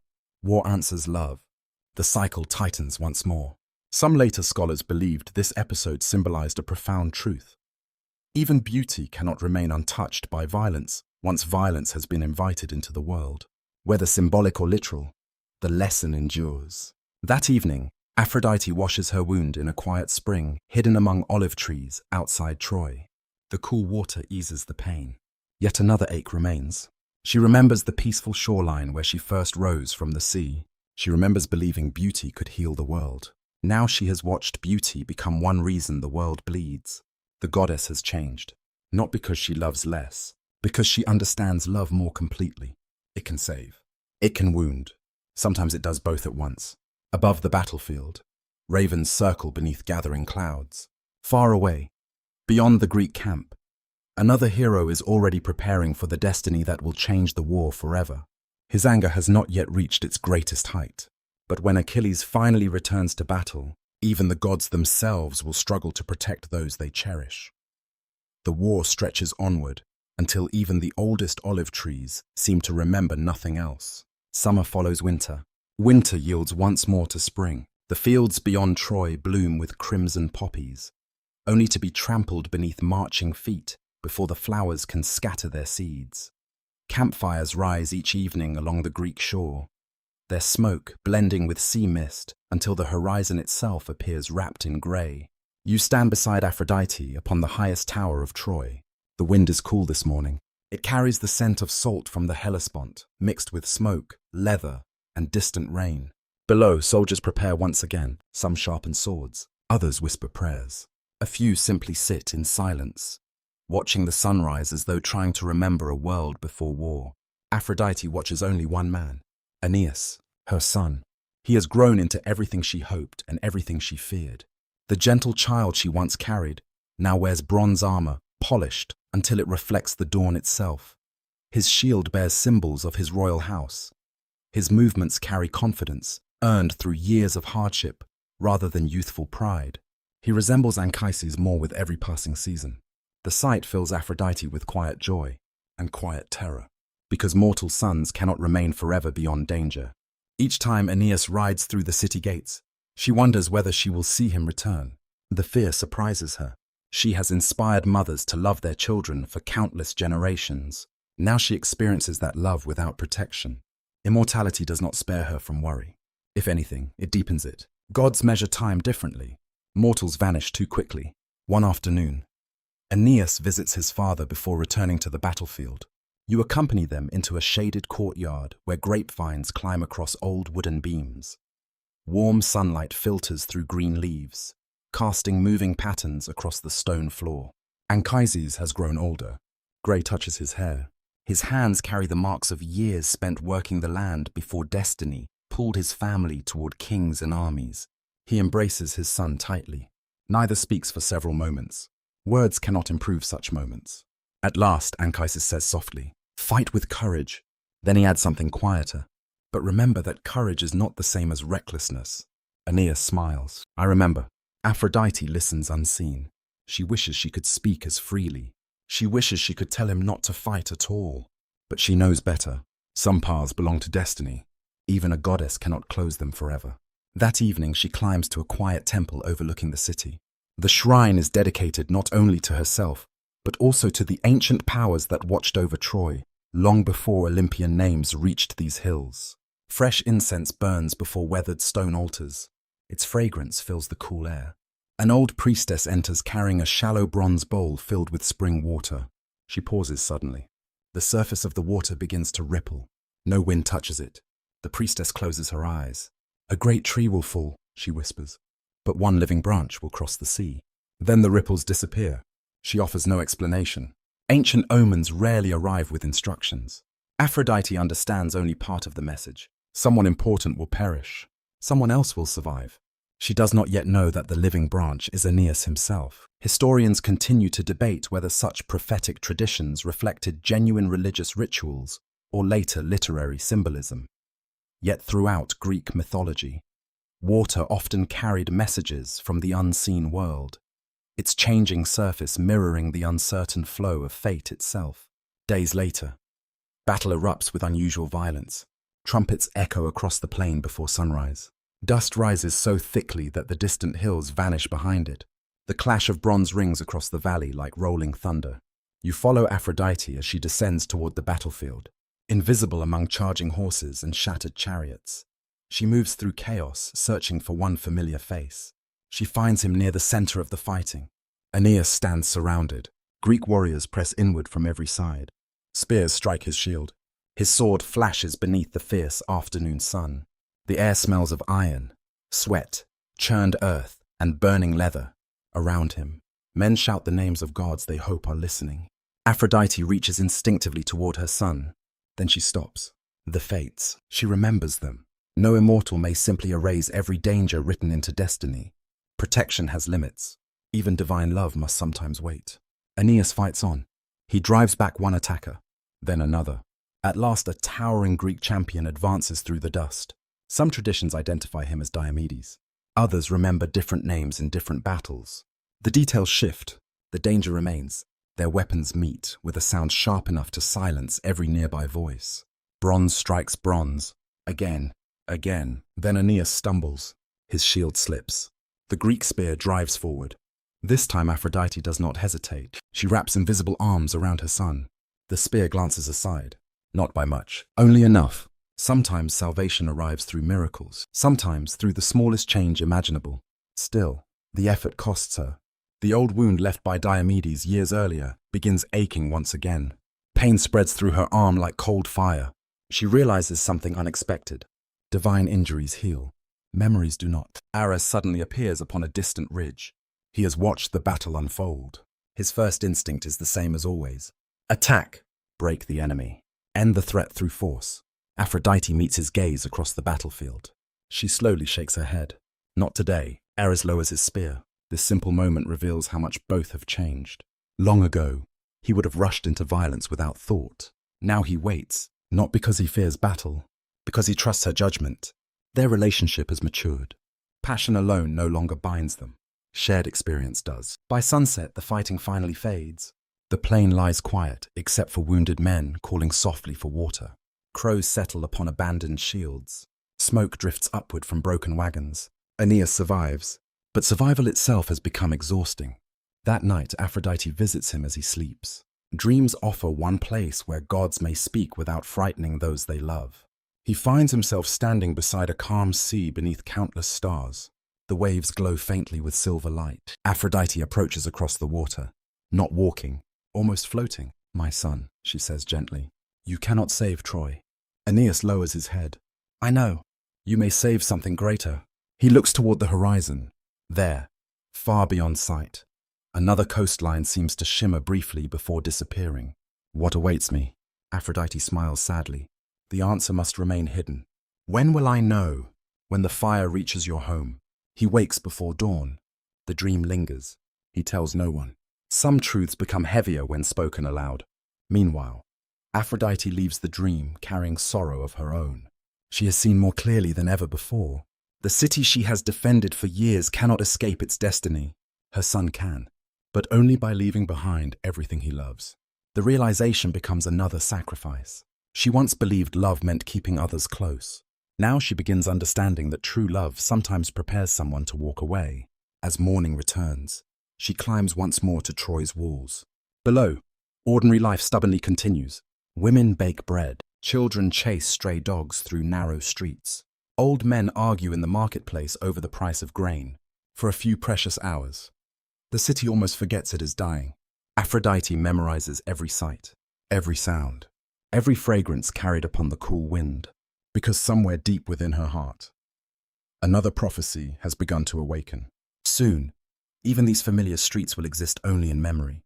And when the night of fire finally arrives, Aphrodite will face the hardest choice of her long existence. She will have to let one beloved city fall, so that one beloved son may live. The years of war weigh heavily upon every heart. Even Olympus has grown quieter. The feasts continue, but they no longer carry the carefree laughter of earlier ages. Too many prayers rise from the earth each night. Too many names are whispered beside funeral fires. The gods themselves have become entangled in the grief of those who worship them. You walk beside Aphrodite through the gardens of Olympus just before sunrise. The roses are covered with dew. White doves rest silently among the branches. The cool air smells of myrtle, wet stone, and the faint sweetness of blooming jasmine. She pauses beside a pool where the water reflects the pale sky. Once, she looked into such waters with curiosity. Now she looks with memory. She has loved. She has lost. She has watched cities move toward ruin. The reflection staring back at her is still beautiful. It is also wiser. Yet wisdom rarely protects anyone from wounded pride. Among mortals, stories about Aphrodite have spread across every coastline. Young brides leave flowers at her shrines. Sailors whisper her name before dangerous voyages. Poets compare every beautiful face with hers. Most offerings are humble. Fresh fruit, olive oil, small garlands woven by careful hands. Aphrodite treasures these simple gifts, not because of their value, because they are freely given. Then one spring morning, another story reaches Olympus. It concerns a young woman named Hippolytus, or rather, the young prince whose devotion belongs entirely to Artemis. He honors the forests. He honors the hunt. He honors discipline. But he openly refuses to honor Aphrodite. Some traditions tell the story differently, focusing instead on Phaedra, whose tragic love would later consume both their lives. Yet every version begins with the same wound. Aphrodite has been deliberately rejected. At first, she says nothing. She continues walking through the gardens. The birds continue singing. The fountains continue flowing. Only you notice how her expression changes, very slightly. She understands that worship cannot be demanded. Love offered by force ceases to be love. Yet complete denial troubles her for another reason. To reject love entirely is to reject part of what makes both gods and mortals whole. She visits Hestia that evening. The keeper of the sacred hearth welcomes her with warm bread and quiet conversation. Firelight dances gently across the stone walls. Outside, night settles over Olympus. I do not seek revenge, Aphrodite says softly. Hestia studies the flames. I know, but you seek recognition. Aphrodite does not answer. The silence becomes its own confession. For centuries, later storytellers would remember Aphrodite as jealous whenever mortals denied her beauty. Yet another interpretation survives. Some researchers believe these myths reflect something deeper. Every divine power in Greek religion represented a necessary part of existence. Ignoring one completely disturbed the balance. Perhaps Aphrodite feared not wounded vanity alone. Perhaps she feared a world that forgot compassion, intimacy, and human connection. Still, fear can become pride. Pride can become punishment. The following night, Aphrodite dreams. She stands inside a vast orchard where every tree bears different fruit. One tree blooms with white flowers. Another hangs heavy with golden apples. Near the center grows a magnificent olive tree. Its branches are strong. Its roots run deep, yet one branch refuses to bloom. No matter how bright the sunlight becomes, no matter how gently the rain falls, a voice drifts through the orchard. Nothing thrives forever in isolation. She wakes before dawn. The dream lingers. Soon afterward, she descends once more into the mortal world. You travel together through mountain forests filled with cedar and pine until reaching a sanctuary dedicated to Artemis. The temple stands peacefully among tall trees. Fresh animal tracks mark the soft earth nearby. The smell of wild herbs fills the cool morning air. There stands Hippolytus, young, strong, completely devoted to the hunt. He bows before Artemis with sincere reverence. Then he turns away from Aphrodite's neglected altar without even a glance. The abandoned shrine gathers dust. Its flowers have withered. Its oil lamp has long since burned empty. Aphrodite watches quietly, not angry, not yet. Only saddened, she wonders whether he understands what he rejects. Love is more than desire. Love binds parents to children, friends to companions, citizens to their homeland. Even loyalty grows from affection. Can anyone truly live without it? Perhaps Hippolytus believes he can. Aphrodite leaves without revealing herself. For several days she says nothing. Then she speaks only once. If the heart closes one door completely, she pauses. Another force will eventually break it open. The words feel less like a threat, more like an observation. What follows becomes one of the saddest stories connected with her name. She does not strike Hippolytus herself. She awakens impossible longing within Phaedra, his stepmother. The affection becomes unbearable. Rejected, hidden, twisted into despair. From that despair grows false accusation, then exile, then death. When the tragedy finally ends, no one truly wins. Phaedra dies consumed by shame. Hippolytus dies misunderstood. Theseus loses both wife and son. Artemis mourns the faithful hunter she could not save. Even Aphrodite finds no satisfaction. You stand beside her afterward beneath a quiet evening sky. The sea stretches endlessly before you. Waves move gently across dark water. She whispers almost to herself, "This was never the ending I desired." The confession matters. She possesses immense power. Yet power rarely grants complete control over consequences. One wounded choice creates another, then another, until sorrow grows beyond anyone's intention. The memory stays with her. Years later, another challenge appears. A mortal woman boasts that her beauty surpasses Aphrodite's own. Different cities remember different names. Some said she was a queen, others a princess. Still others believed the tale belonged to Psyche before her greater story truly began. Whatever the identity, the lesson remains familiar. Comparison poisons admiration. Aphrodite has spent centuries watching beauty become competition. Each time, someone suffers. She begins noticing the pattern more clearly. Beauty inspires gratitude. Vanity demands victory. The two resemble one another from afar. Up close, they are entirely different. One autumn afternoon, she visits a small island shrine where an elderly woman carefully tends fresh flowers before the altar.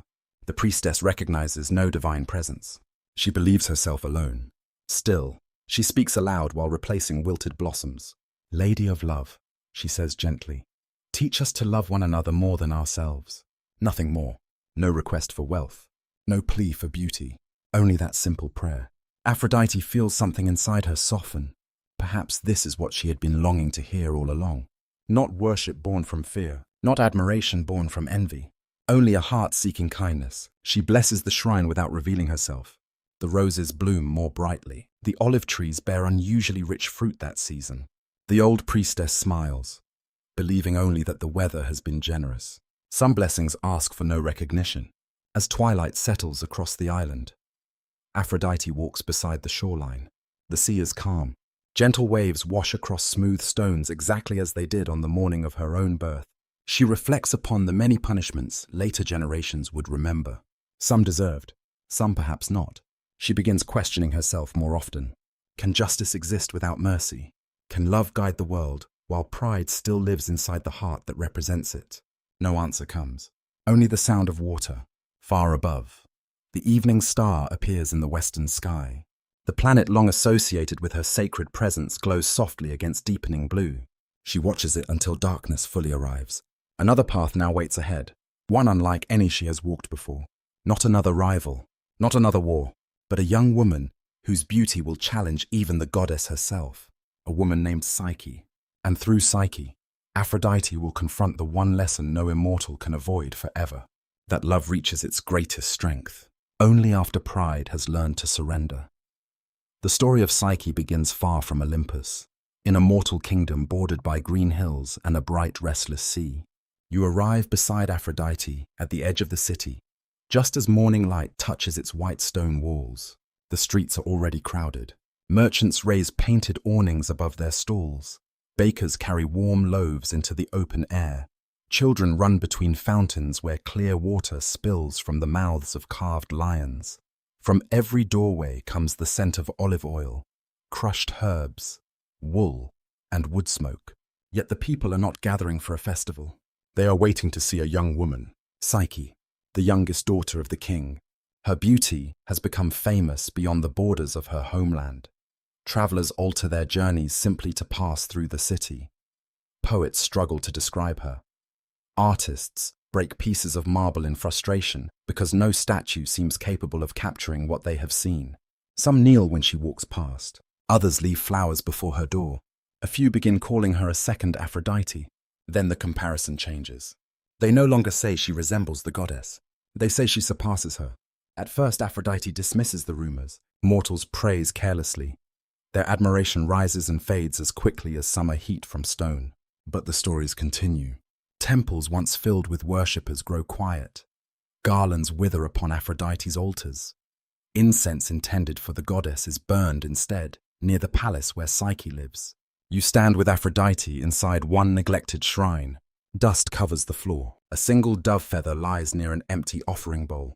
The silence feels personal. Aphrodite touches the cold altar. She remembers the elderly priestess who once prayed only for kindness. She remembers promising herself that beauty should never become a contest. Yet old wounds reopen easily. The golden apple returns to her thoughts. Hera and Athena, Paris, Helen, Troy. How much sorrow had begun because someone demanded that beauty be ranked. Now the same question has returned. Only this time, Aphrodite is not competing against goddesses. She is being compared with a mortal girl who never asked for worship. That truth should awaken compassion. Instead, it awakens fear. What is a goddess when mortals no longer believe they need her? Immortality does not erase insecurity. Sometimes it gives insecurity endless time to grow. Aphrodite summons Eros. Her son arrives at twilight, carrying his bow across one shoulder. He is no longer the mysterious child who once asked why love caused pain. He has become powerful in his own right, capable of awakening desire in gods and mortals with the smallest wound from one of his arrows. Their relationship has changed over the years. Aphrodite no longer sees him merely as an extension of her power. She sees independence in him. That independence makes what she asks more dangerous. Find Psyche, she says. Eros watches his mother carefully. And then, make her fall in love with the most miserable creature alive. The words remain in the air between them. You sense Aphrodite's hesitation only after she has spoken.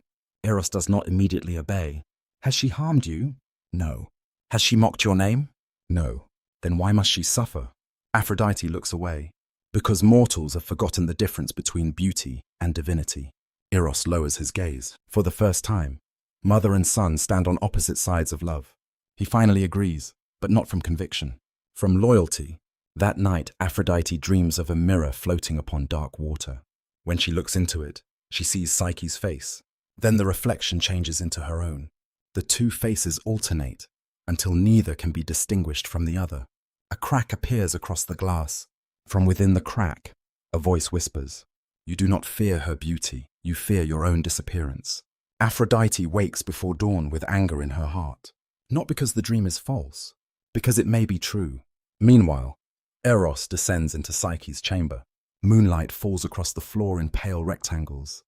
Oil lamps have burned low. The air smells faintly of lavender and fresh linen. Psyche sleeps alone. Despite the crowds who praise her, no suitor has married her. Men admire her from a distance, but beauty so celebrated becomes intimidating. They worship rather than approach. They stare rather than speak. Her sisters have found husbands. Psyche remains isolated inside endless admiration. Eros understands immediately that her beauty has not blessed her. It has imprisoned her. He draws an arrow.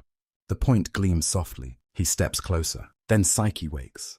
Their eyes meet. Startled, Eros moves too quickly. The arrow slips. Its point cuts his own skin. The wound is small. Its consequence is not. Love enters him instantly. Not obedience. Not desire commanded by Aphrodite. Something deeper. Something chosen by neither of them. Eros retreats before Psyche can understand what she has seen. By morning, everything has changed. Aphrodite waits for him upon Olympus. He does not return. Days pass, then weeks. Rumors reach her that Eros has withdrawn into secrecy, refusing to fire his arrows across the world. Marriages are delayed. Lovers hesitate. Animals fail to seek mates. Even spring seems reluctant to fully awaken. Aphrodite knows something has gone wrong. Only later does she learn the truth. Eros has taken Psyche to a hidden palace in a distant valley. There, invisible servants bring music, food, and warm baths. Golden lamps illuminate chambers of polished stone. Gardens bloom in every season.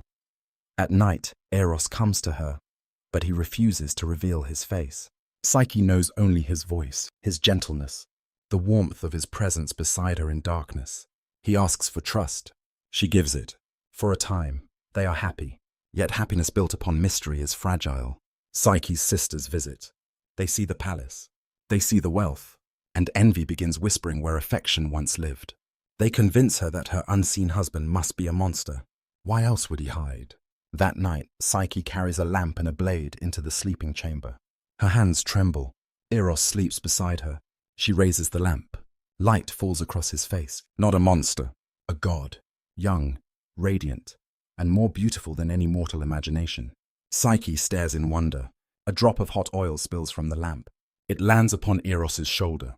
He wakes. The betrayal in his eyes wounds more deeply than the burn. Love cannot live where trust has died, he whispers. Then he disappears. The palace vanishes with him. Psyche finds herself alone upon a cold hillside. When Aphrodite hears what has happened, conflicting emotions rise within her. Her command has failed. Her son has disobeyed. The mortal girl has wounded him. Part of her feels vindicated. Another part recognizes the pain immediately. She remembers Hephaestus and the golden net. Anchises' awakening to discover the true identity of the woman beside him. Helen looking back towards Sparta from a departing ship. Again and again, love and concealment have walked together in her life. Again and again, the truth has arrived through pain. Psyche begins searching for Eros. She crosses mountains. She enters temples. She sleeps beneath trees and follows every rumor of the god she has lost. At last, exhausted and desperate, she comes willingly to Aphrodite. You watch her climb the steps of the goddess's temple beneath a grey sky. Her clothing is torn. Dust covers her feet. She carries no flowers, no jewels, only determination. Aphrodite appears before her. For several moments, neither speaks. The goddess sees the mortal praised as her rival, but she also sees someone who has lost the person she loves. Psyche kneels. Give me any task, she says, any burden, only let me prove that my love is real. This is the moment when mercy might have ended the story. Aphrodite nearly chooses it. Then she remembers Eros's wound. Her fear hardens. You wish to prove yourself? Yes, then you will. The temple doors close behind Psyche. Outside, thunder murmurs beyond the hills. Though no storm appears, Aphrodite turns away, already imagining impossible trials. She tells herself they are lessons. She tells herself they are justice. Deep within, she knows they are also punishment. Yet fate has brought Psyche here for more than suffering, through this mortal girl. Aphrodite will soon discover that love cannot be protected by controlling it. It cannot be strengthened through cruelty, and it cannot remain divine unless it learns to forgive. Morning arrives beneath a sky veiled with thin silver clouds. The temple of Aphrodite is quiet. Only the soft cooing of doves and the gentle whisper of olive leaves disturb the silence. Incense drifts slowly upward from bronze bowls, carrying the fragrance of myrrh and roses through long marble corridors. You walk beside Aphrodite as she watches Psyche waiting in the courtyard below. The young woman does not complain. She does not plead for mercy. Her hands are scratched from travel. Dust still clings to the hem of her dress. Dark circles beneath her eyes reveal many sleepless nights. Yet she stands with surprising calm. Aphrodite studies her carefully. This is not the proud rival she imagined. This is simply a woman who has lost the one she loves. For one brief moment, compassion nearly overcomes resentment. Nearly, but the wound inside Aphrodite has not yet healed. If love is genuine, she says quietly, let it endure hardship. The words sound wise, yet she knows another emotion hides beneath them. She wants Psyche to fail, not because failure will restore Eros, not because failure will restore forgotten temples, but because failure would prove that no mortal could truly rival the goddess of love. It is a difficult truth to face. Even immortals sometimes disguise pride as justice. The first trial begins before sunrise. Servants carry enormous baskets into the courtyard. Barley, wheat, lentils, poppy seeds, millet, beans, Thousands upon thousands of tiny grains are poured into one great pile until they resemble a small hill of earth. The mixture is impossible to separate. Aphrodite turns towards Psyche. Sort every grain before nightfall. Nothing more. No instructions. No assistance. Then the goddess walks away. You remain nearby, watching Psyche kneel before the mountain of seeds.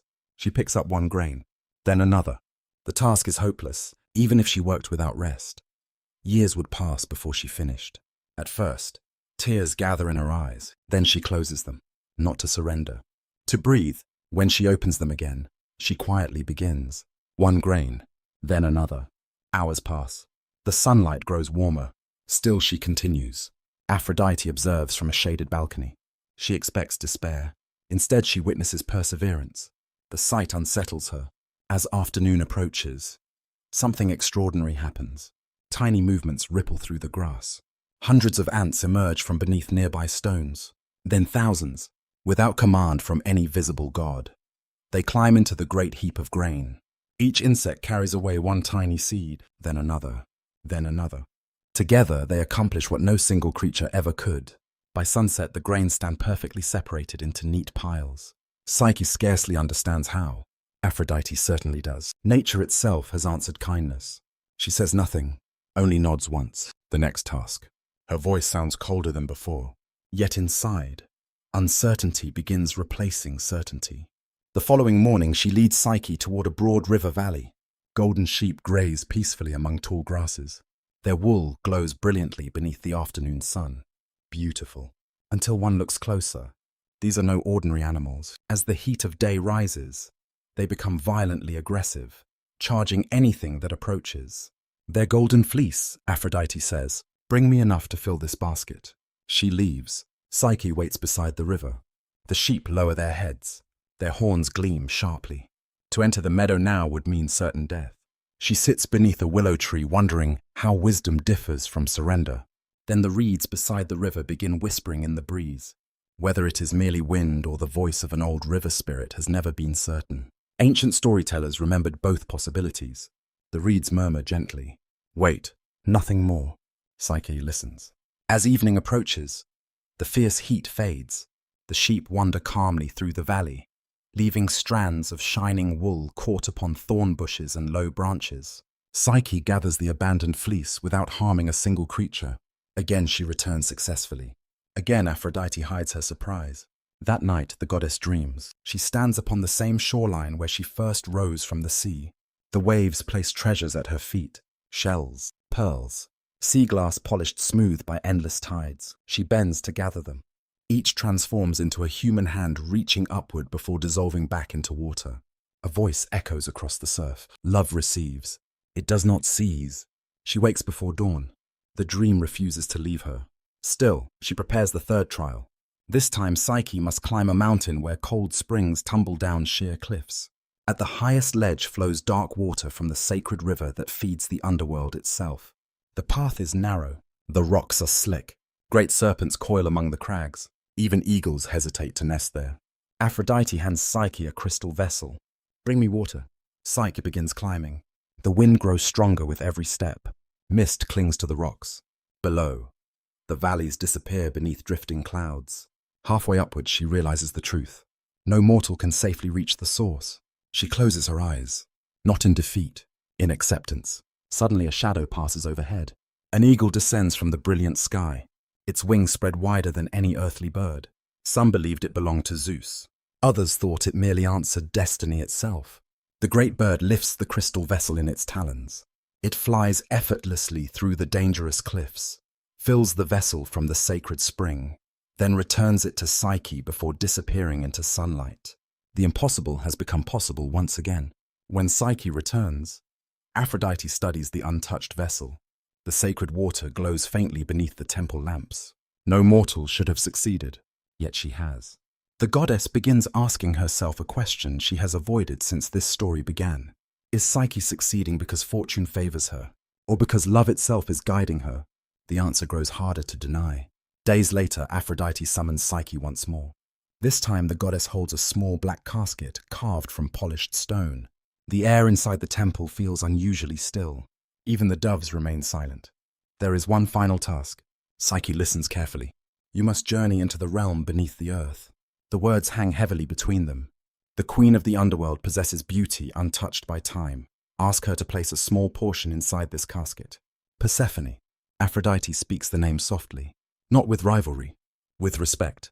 The queen below understands transformation better than almost any immortal. Psyche accepts the casket without hesitation.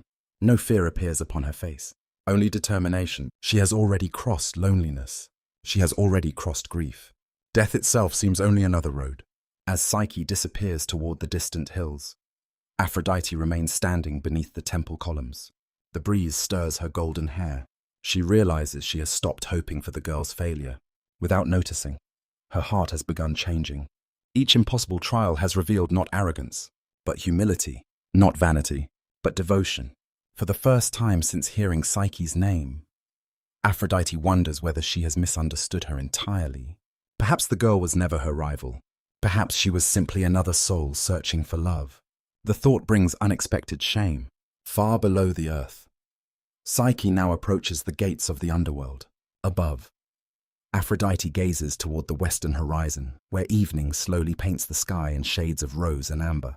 She remembers her own long journey, from Seafoam to Olympus, to Troy, to this quiet temple. She has inspired countless lovers, yet only now does she begin learning love's most difficult lesson. To truly love another, you must first release the fear of losing yourself. Whether Psyche returns from the land of the dead remains uncertain. Whether Aphrodite herself will emerge unchanged has become even less certain. For some journeys transform not only the traveler, but also the one who waits for their return. The days pass more slowly than Aphrodite remembers. For an immortal, time usually moves like gentle waves across an endless sea. Seasons arrive and depart almost unnoticed. Kingdoms rise, flourish, and disappear while Olympus remains. Now every sunrise feels unusually long. Every evening arrives burdened with uncertainty. You find Aphrodite standing upon a marble balcony overlooking the western horizon. Far beyond those distant mountains lies the entrance to the underworld. Somewhere beneath the earth, Psyche walks roads that no living mortal should ever travel. The breeze is cool this morning.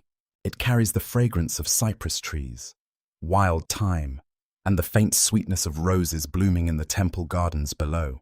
The doves resting along the balustrade remain unusually quiet. Even nature seems to wait. Aphrodite tells herself she is merely curious whether Psyche will survive. She knows this is no longer true. Without realizing when it happened, she has begun hoping for the young woman's return. Not because another trial remains, because the world somehow feels incomplete without her. It is a strange realization. Compassion has entered quietly, like dawn. Meanwhile, Psyche descends deeper into the realm beneath the earth. You follow her through dim pathways where no sunlight reaches. The air is cool and still. Dark rivers glide silently between black shores. Pale flowers bloom without warmth. Countless shades wander peacefully beneath groves of silver-leafed trees, whose branches never lose their leaves. Nothing here resembles the terrifying place imagined by frightened mortals. The underworld feels solemn, ordered, ancient. Persephone receives Psyche with calm dignity. The queen of the dead has changed greatly since the young maiden who once gathered flowers upon distant meadows.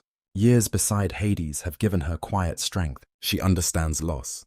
She understands separation. She understands the strange way suffering can deepen compassion. When Psyche explains her task, Persephone listens without interruption. Then she smiles gently. There is beauty, she says, that belongs to the face. She places a hand upon the small black casket. And there is beauty that belongs to the soul. She fills the casket without hesitation.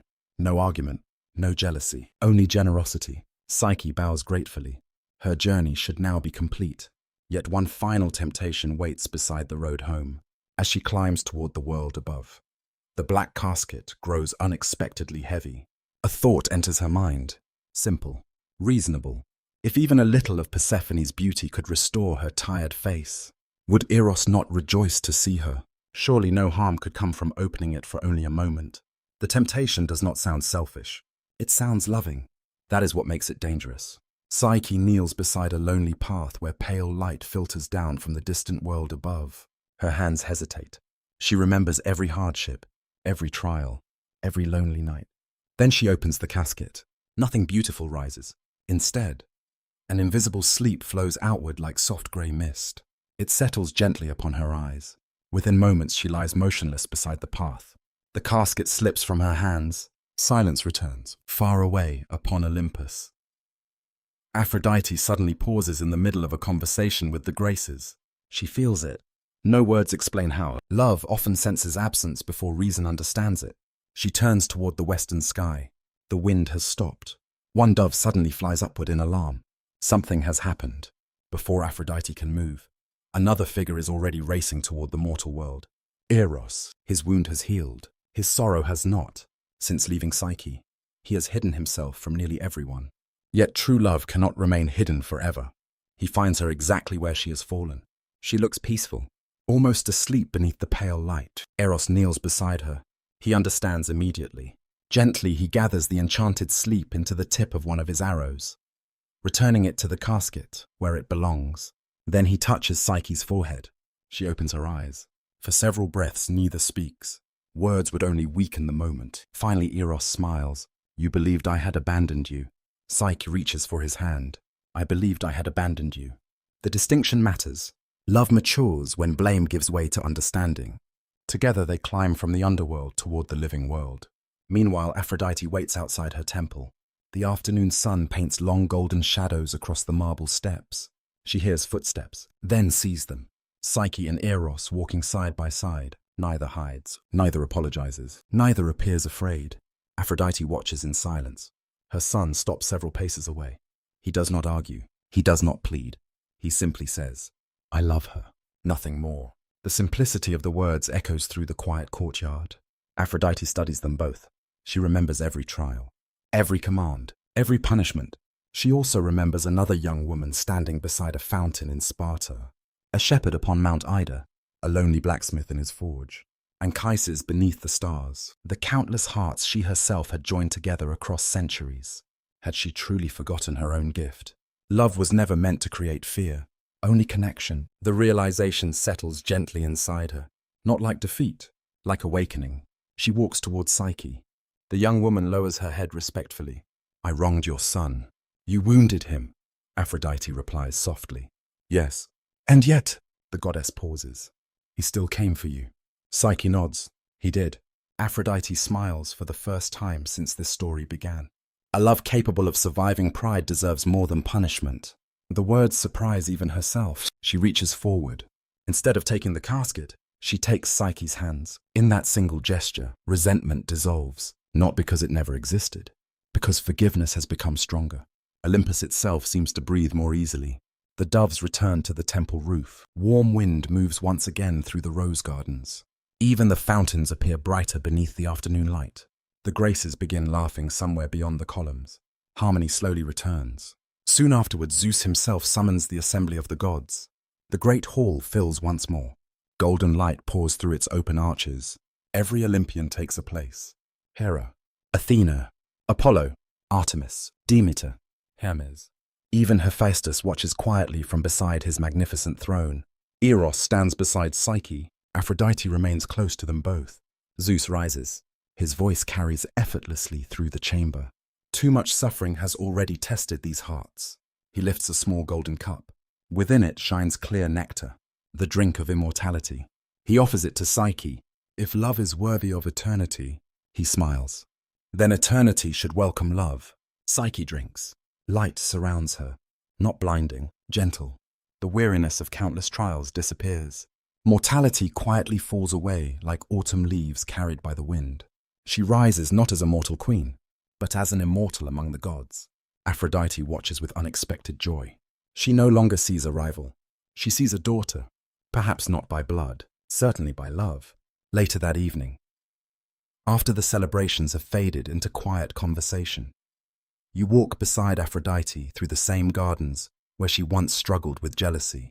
Everything looks familiar, yet everything feels different. The roses smell sweeter, the breeze gentler, the stars somehow closer. She stops beside the reflecting pool. This time when she looks into the water, only one face appears, her own. No rival, no comparison. Only the goddess she has gradually become. Beautiful, powerful, and finally, at peace with the truth that love cannot flourish where envy remains. Far away, another destiny has already begun unfolding, one that reaches back toward the smoking ruins of Troy and forward toward the founding of a civilization that will remember Aphrodite by another name. The story of her son Aeneas is not yet finished. Neither, of course, is hers. The final night of Troy begins beneath an unnatural silence. For 10 long years, the city has lived with the sound of war beyond its walls, spears striking shields, chariots rolling across dry ground, trumpets calling men toward danger. Now the plain is quiet. The Greek camp appears abandoned. Their tents stand empty beside cold cooking fires. Ships that once covered the shoreline have vanished from sight. Only scattered footprints remain upon the sand, already softening beneath the wind. From the walls, Trojan soldiers stare in disbelief. Some laugh, others weep. A few kneel and thank the gods. The war, they believe, is over. You stand beside Aphrodite above the western gate as morning light spreads across the empty battlefield. She does not celebrate. Her gaze rests upon a vast wooden horse left behind near the shore. Its shadow stretches across the earth like the hand of a sundial. Too large, too carefully made, too silent. A warning moves through her heart. Not a voice, not a vision, only certainty. The Greeks have not gone. Troy has reached the edge of its fate. Cassandra understands as well. She runs through the gathering crowd with her hair loose around her shoulders, crying that the wooden offering must be burned. She points toward its hollow body. She begs the people to listen. No one does. Years of ignored prophecy have made her grief almost unbearable. Priests examine the horse. Soldiers circle it. Some believe it is an offering to Athena. Others claim bringing it inside the walls will transfer Greek fortune to Troy. The city longs so deeply for peace that suspicion feels cruel. Hope becomes stronger than caution. Ropes are fastened around the wooden structure. Men begin dragging it toward the gate. Aphrodite watches helplessly. She has influenced desire, awakened passion, and altered the paths of kings. Yet even she cannot prevent every decision once fate has gathered enough weight. The horse enters Troy beneath cheering voices. Flowers are thrown before it. Wine is poured. Children dance around its enormous legs. By sunset, the city becomes a festival. Tables fill the streets. Lamps glow in every window. Music rises from courtyards where families celebrate survival. For the first time in years, soldiers remove their armor without fear. The gates are closed. The guards drink. Troy sleeps. Aphrodite does not. You follow her through familiar streets, while the celebration fades into exhausted silence. She passes the market where Helen once walked beneath curious eyes. She passes the temple steps where Cassandra first warned of fire. She passes the courtyard where Anchises embraced Aeneas before battle. Every place now feels fragile. Near midnight, the moon disappears behind clouds. A small door opens within the wooden horse. Greek warriors descend one by one. Their armor has been wrapped in cloth to silence it. Their feet touch the ground softly. Odysseus leads them through the darkness. They move toward the gates. Across the plain, the Greek fleet has already returned beneath the cover of night. A signal flame rises. The gates open. War enters the sleeping city. The first scream comes from a guard tower, then another. Soon bronze clashes against bronze. Doors splinter. Horses panic in narrow streets. Flames climb the roofs of houses built by generations who believed those walls would protect their descendants forever. Aphrodite stands amid the chaos. For one terrible instant, she sees the full result of the promise she made to Paris. The golden apple, Helen's departure, the ships at Aulis, 10 years of death. All roads have led here. Toward fire, she feels no triumph, only sorrow. Paris is already gone. Killed before the final night by an arrow guided through destiny. Hector is gone. Priam is old and nearly defenseless. The heroes who once filled Troy's halls now live only in memory. One hope remains. Aeneas. Aphrodite races through streets thick with smoke. Sparks fall like burning snow. Walls crack beneath the heat. People call for lost children and vanished parents. Soldiers run toward battles they cannot win. She finds Aeneas near the palace, already wearing armor. He is gathering surviving warriors. His instinct is to fight. To die beside Troy, Aphrodite appears before him in the glow of the burning city. This time she does not hide herself. Her divine light shines through smoke and darkness. Aeneas lowers his weapon. Mother, you must leave. His face hardens. I will not abandon Troy. Troy has already been taken. Then I will die with it. Aphrodite steps closer. No, the word carries all the authority of a goddess and all the fear of a mother. You were not preserved for this night so that you could throw your life into the fire. Aeneas looks toward the palace where fighting continues. My people are dying. Then save those you can. He understands slowly. Courage is not always the final charge. Sometimes courage means surviving when death appears more honorable. Aphrodite shows him what mortal eyes cannot see clearly through smoke and grief. Poseidon shaking the foundations of the walls. Hera standing beside the victorious Greeks.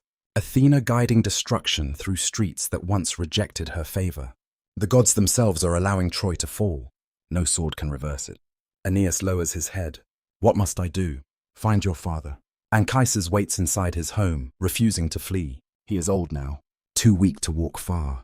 When Aeneas arrives, the old man insists that the younger generation should leave him behind. He has lived long enough. He does not wish to become a burden. Aeneas refuses. I carried weapons for Troy, he says. Now I will carry you.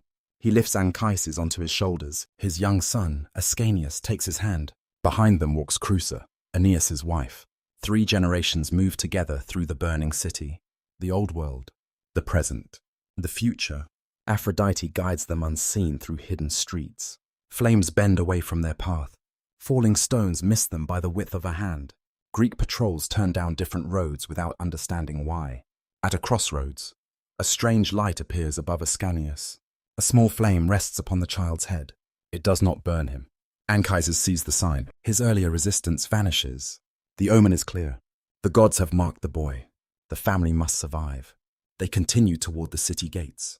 Then tragedy strikes. In the confusion, Creusa disappears. Aeneas realizes only after reaching safety beyond the walls. He turns back despite every warning. He searches through burning streets, calling her name. No answer comes. At last, her shade appears before him in the darkness. Calm, untouched by flame, she tells him not to grieve forever. A new land waits in the west. A royal marriage. A kingdom not yet born. Aeneas reaches toward her. His hands pass through empty air. 3 times he tries. 3 times the vision slips away. Then she is gone.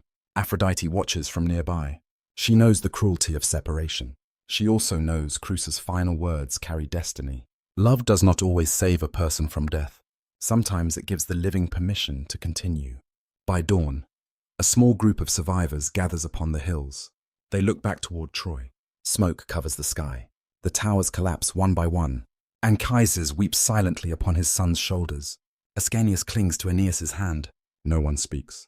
Words cannot contain the loss. Aphrodite stands beside them. She has failed to save the city, but she has saved its living branch. The prophecy at the temple returns to her. A great tree will fall. One branch will cross the sea. Now she understands. Troy will survive not as walls, not as palaces, not as a name carved above a gate. It will survive through memory carried by those who escaped. Aeneas turns away from the ruins. Before him lies exile, storms, war, and a journey longer than he can imagine.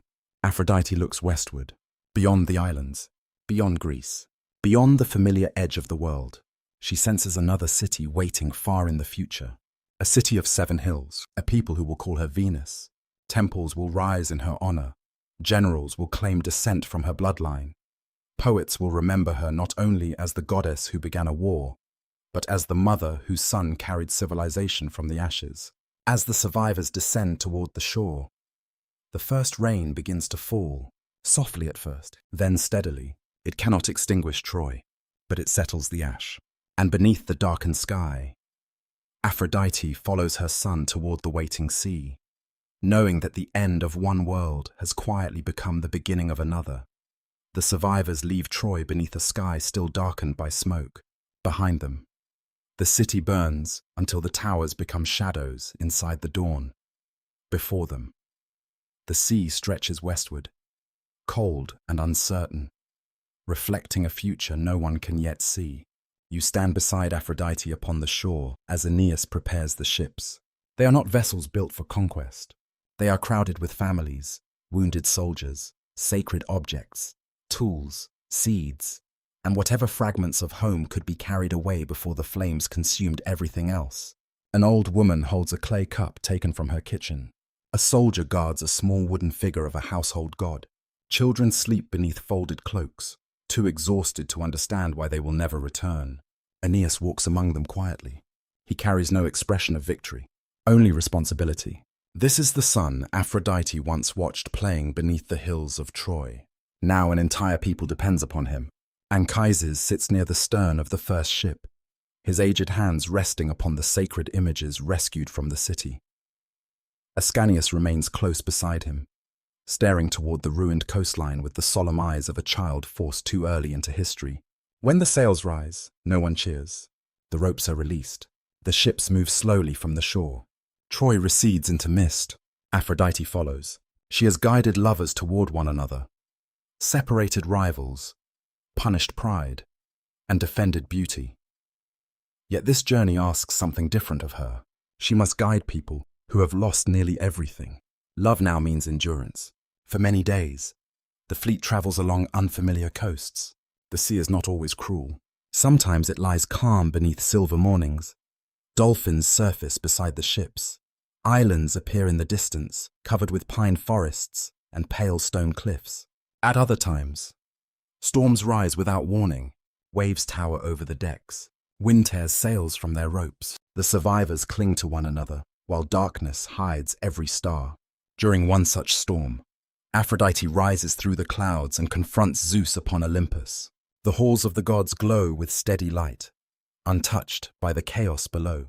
"My son has suffered enough," she says. Zeus watches the storm through an opening in the clouds. His suffering is not punishment. It feels like punishment to those enduring it. A road may be difficult because it leads somewhere important. Aphrodite's voice sharpens. Must destiny always demand pain? Zeus remains silent for several moments. Then he answers softly. Destiny demands change. Mortals often experience change as pain. The explanation does not comfort her. Yet he offers a promise. Aeneas will reach the land prepared for him. His descendants will build something greater than Troy. Their rule will spread across seas and continents. Aphrodite listens, but prophecy no longer dazzles her as it once did. She has learned that greatness often conceals graves beneath its foundations. What will it cost, she asks. Zeus does not answer directly. Perhaps even the king of the gods cannot measure such things. Below, the storm slowly weakens. The ships survive. The journey continues. They reach Thrace, where the earth itself seems to bleed when Aeneas tears branches from a strange bush growing upon a burial mound. A murdered Trojan prince speaks from beneath the soil, warning them that this land offers no safety. They leave. At Delos, Apollo's oracle commands them to seek their ancient mother. The message is mysterious. Anchises interprets it as Crete. The fleet sails there, and for a brief time, the Trojans believe their wandering has ended. They build houses, they mark fields, they prepare to remain. Then sickness arrives. Crops fail. Animals weaken. A dry wind passes through the settlement, carrying dust instead of rain. At night, Aeneas dreams. The household gods rescued from Troy appear beside his sleeping mat, glowing faintly in the darkness. You have misunderstood, they tell him. The land of your beginning lies farther west, Italy. Aeneas wakes before dawn. Once again, he must ask tired people to abandon a place they hoped would become home. Some argue, some weep, most obey. Aphrodite watches her son speak to them beneath a colorless sky. He does not pretend certainty. He admits fear. Then he reminds them that survival has already carried them farther than despair believed possible. Leadership has changed him. He once fought to defend walls. Now he must protect hope. The fleet departs again. They encounter islands where ancient dangers still breathe. Harpies descend from the sky, their wings beating foul air across abandoned tables. One creature speaks a grim prophecy, warning that hunger will become so severe that the Trojans will eat their own tables before finding rest. The words trouble everyone. Yet Anchises interprets them not as doom, but as another sign that their destination still lies ahead. Time continues passing. The old man grows weaker. His breathing becomes shallow. His steps become uncertain. At last, the fleet reaches Sicily, where the Trojans are welcomed by friendly people beneath the shadow of Mount Eryx. There, Anchises understands that his journey is ending. Aeneas sits beside him through the night. A small oil lamp burns between them. Outside, waves move gently against the shore. Anchises speaks of Troy, not the war. The city before the war. Markets at sunrise. Temple bells. grapevines climbing the courtyard walls. He asks Aeneas to remember those ordinary things. Cities are more than their final nights, he whispers. Then he turns toward Ascanius. The future must know where it came from.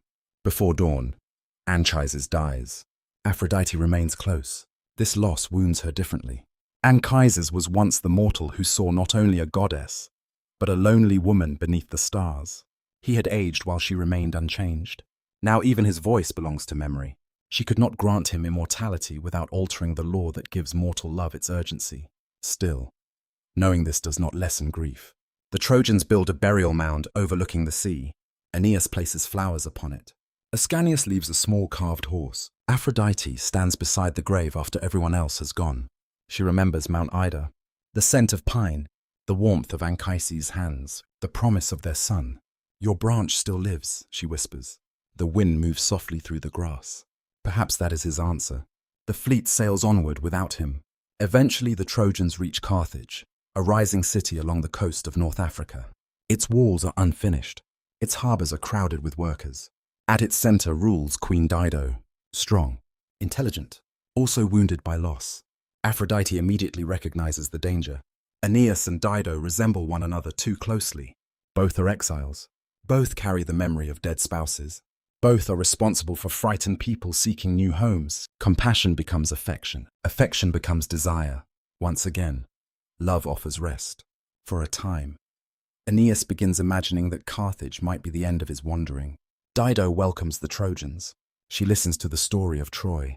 She walks beside Aeneas beneath temple columns while rain falls beyond the courtyards. Aphrodite watches with uncertainty. Part of her wants her son to remain. He has suffered enough. Dido offers warmth, partnership, and a city already rising. But destiny calls elsewhere. Mercury arrives with a message from Zeus. Italy waits. Aeneas must leave. The decision nearly destroys him. When he tells Dido, her grief transforms into anger. She accuses him of using love as shelter before abandoning it. Perhaps she is right. Perhaps Aeneas truly loves her, but believes duty greater than happiness. Ancient poets never settled the question. He leaves before dawn. From the departing ships, smoke rises behind them. Dido has chosen death. Aeneas does not yet understand what the distant flame means. Aphrodite does. Her heart sinks. Again, love has created sorrow while serving destiny. She begins to wonder whether greatness always asks too much from those standing nearest to it. At last, the fleet reaches Italy. The shoreline appears beneath golden morning light. Birds circle above green forests. A river flows gently toward the sea. The Trojans carry food onto the grass and place flat pieces of bread beneath their meal. When the food is gone, hungry Ascanius laughs.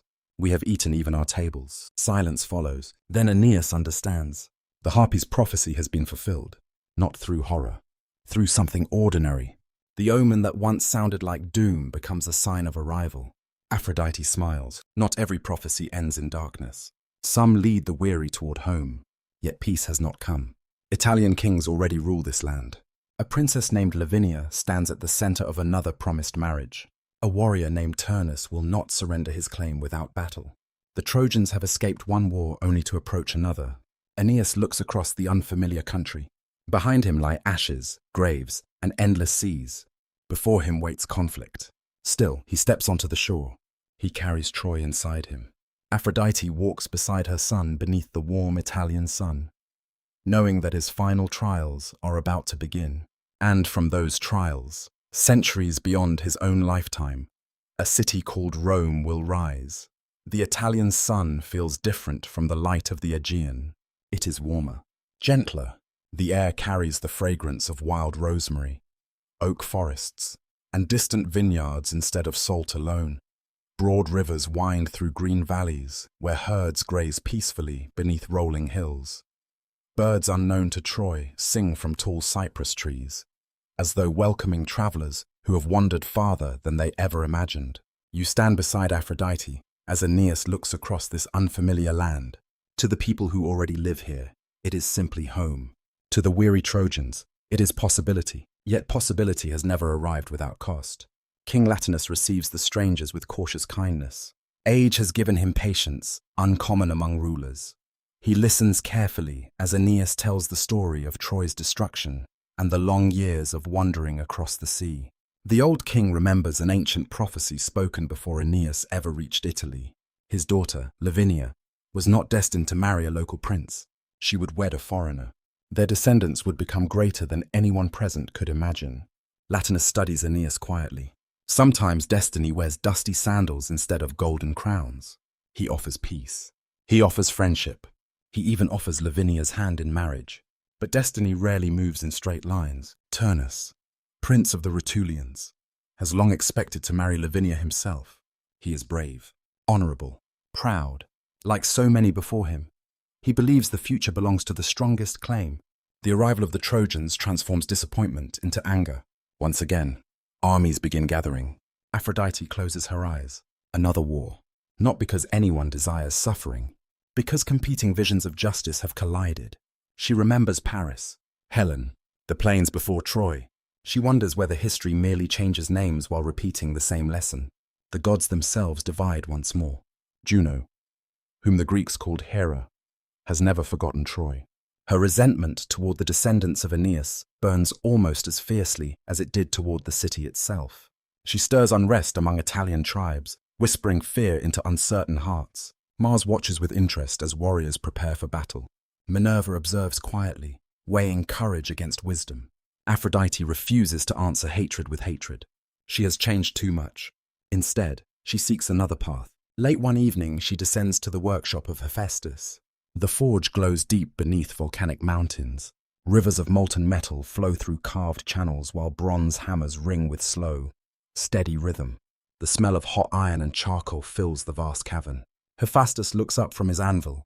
Years have passed since their unhappy marriage.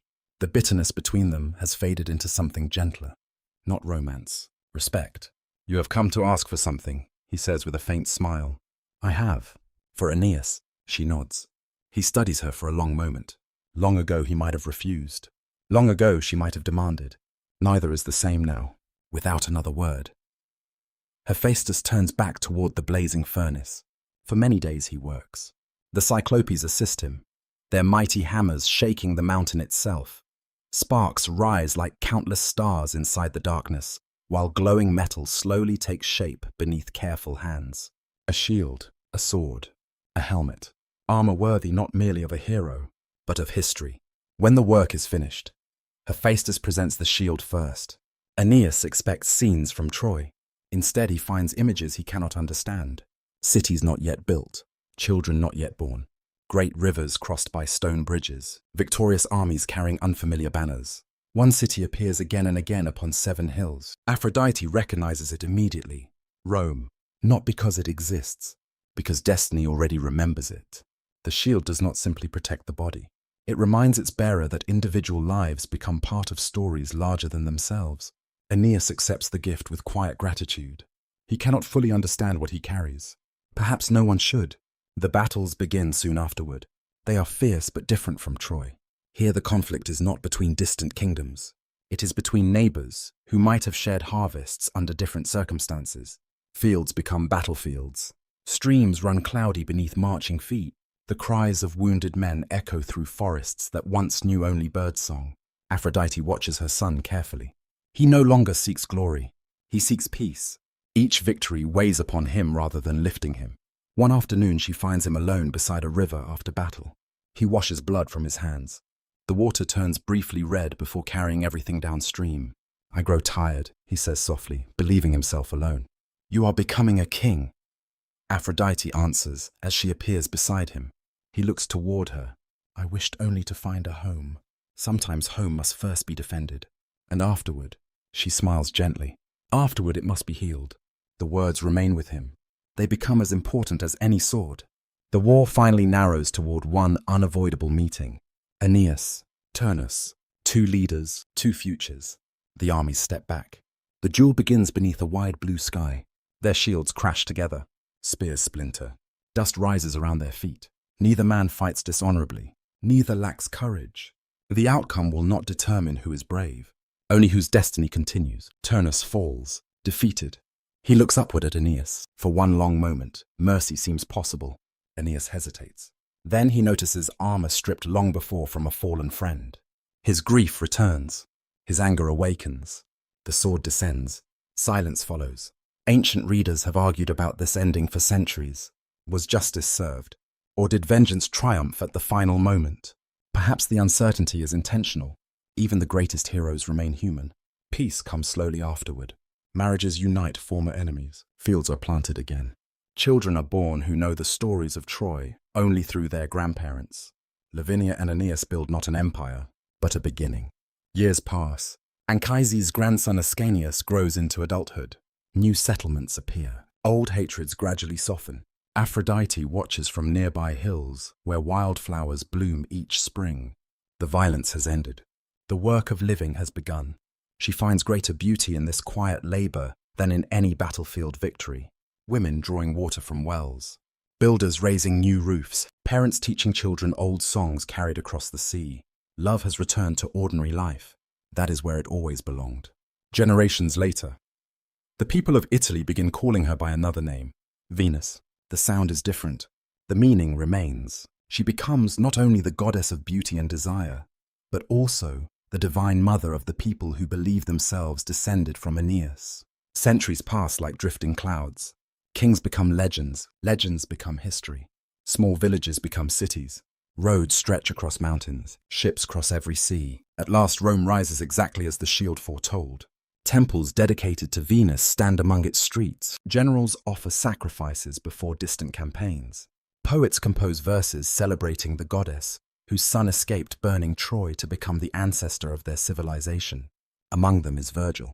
Through his great poem, the journey of Aeneas gains new life, ensuring that future generations remember Aphrodite not merely for beginning a war, but for preserving hope after one had ended. Standing upon a quiet hill overlooking the growing city, Aphrodite reflects upon the strange path of her existence. She once believed beauty alone shaped the world. Then she believed love alone shaped it. Now she understands something larger. Neither beauty nor love survives unless people choose compassion over pride. That lesson has taken centuries.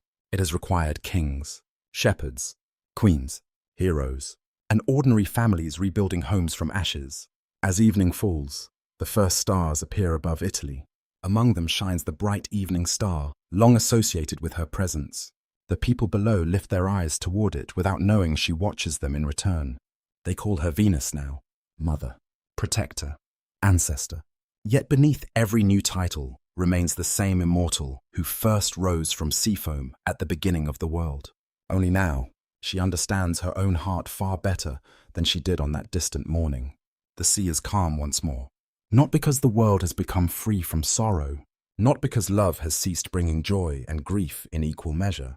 The sea is calm because countless centuries have passed. Empires have risen. Empires have fallen. The marble temples of Greece have weathered beneath rain and sunlight. Roman roads stretch across lands once unknown to Homer. Kingdoms become ruins, and ruins become quiet places where wild flowers bloom between broken columns. Only the waves continue returning to the shore. You stand beside Aphrodite where her story first began. The island of Cyprus lies bathed in the warm light of evening. White foam curls gently around smooth rocks. Seabirds drift effortlessly upon the breeze. The scent of salt, myrtle, and distant pine carries memories older than history itself. Nothing here seems hurried. Nothing asks to be remembered. Yet everything is. Aphrodite walks barefoot across the wet sand. The water washes over her feet exactly as it did on the morning of her birth. She smiles, not with the excitement of youth, with the quiet gratitude of someone who has finally understood the road she has traveled. When she first emerged from the sea, the world believed she represented beauty. That was true. But beauty alone was never enough to explain her. Beauty can inspire. Beauty can comfort. Beauty can awaken wonder. Yet beauty without compassion becomes vanity. She learned that lesson through Paris, through Helen, through Troy. She once believed she represented desire. That was also true. Desire has carried poets to write unforgettable verses. It has inspired artists to carve marble until stone itself seemed ready to breathe. It has drawn strangers together and given countless children the gift of life. Yet desire without wisdom becomes obsession. She learned that lesson through her own choices, through promises that reached farther than she intended. She once believed love meant bringing hearts together. She now knows that love sometimes means allowing them to part. Anchises taught her that. He lived a mortal life while she remained unchanged. She could not preserve him forever. She could only treasure the years they shared. Aeneas taught her another lesson. A mother cannot remove every hardship from her child's path. She can only help him become strong enough to continue walking. Watching him leave burning Troy hurt more deeply than any wound left by Diomedes' spear. Yet had she refused that pain, Rome would never have existed. Psyche taught perhaps the greatest lesson of all. Love cannot survive if ruled by jealousy. It cannot breathe where every affection is measured as a competition. Forgiveness demands greater courage than punishment. Aphrodite looks across the endless sea. She remembers each face. Hephaestus working patiently beside rivers of fire. Ares laughing before battle until war itself taught him silence. Hermes smiling with endless curiosity. Hestia tending her sacred hearth without seeking glory. Persephone offering kindness instead of rivalry. Helen gazing one final time toward Sparta. Paris believing love could outweigh kingdoms. Cassandra speaking truths no one wished to hear. Anchises beneath the stars. Little Ascanius walking beside his father through burning streets. Psyche standing at the temple doors with dusty feet and unwavering hope. None of them were perfect. Neither was she. Perhaps that is why mortals never forgot them. Perfect beings inspire admiration. Imperfect beings inspire understanding. A soft breeze ripples the water.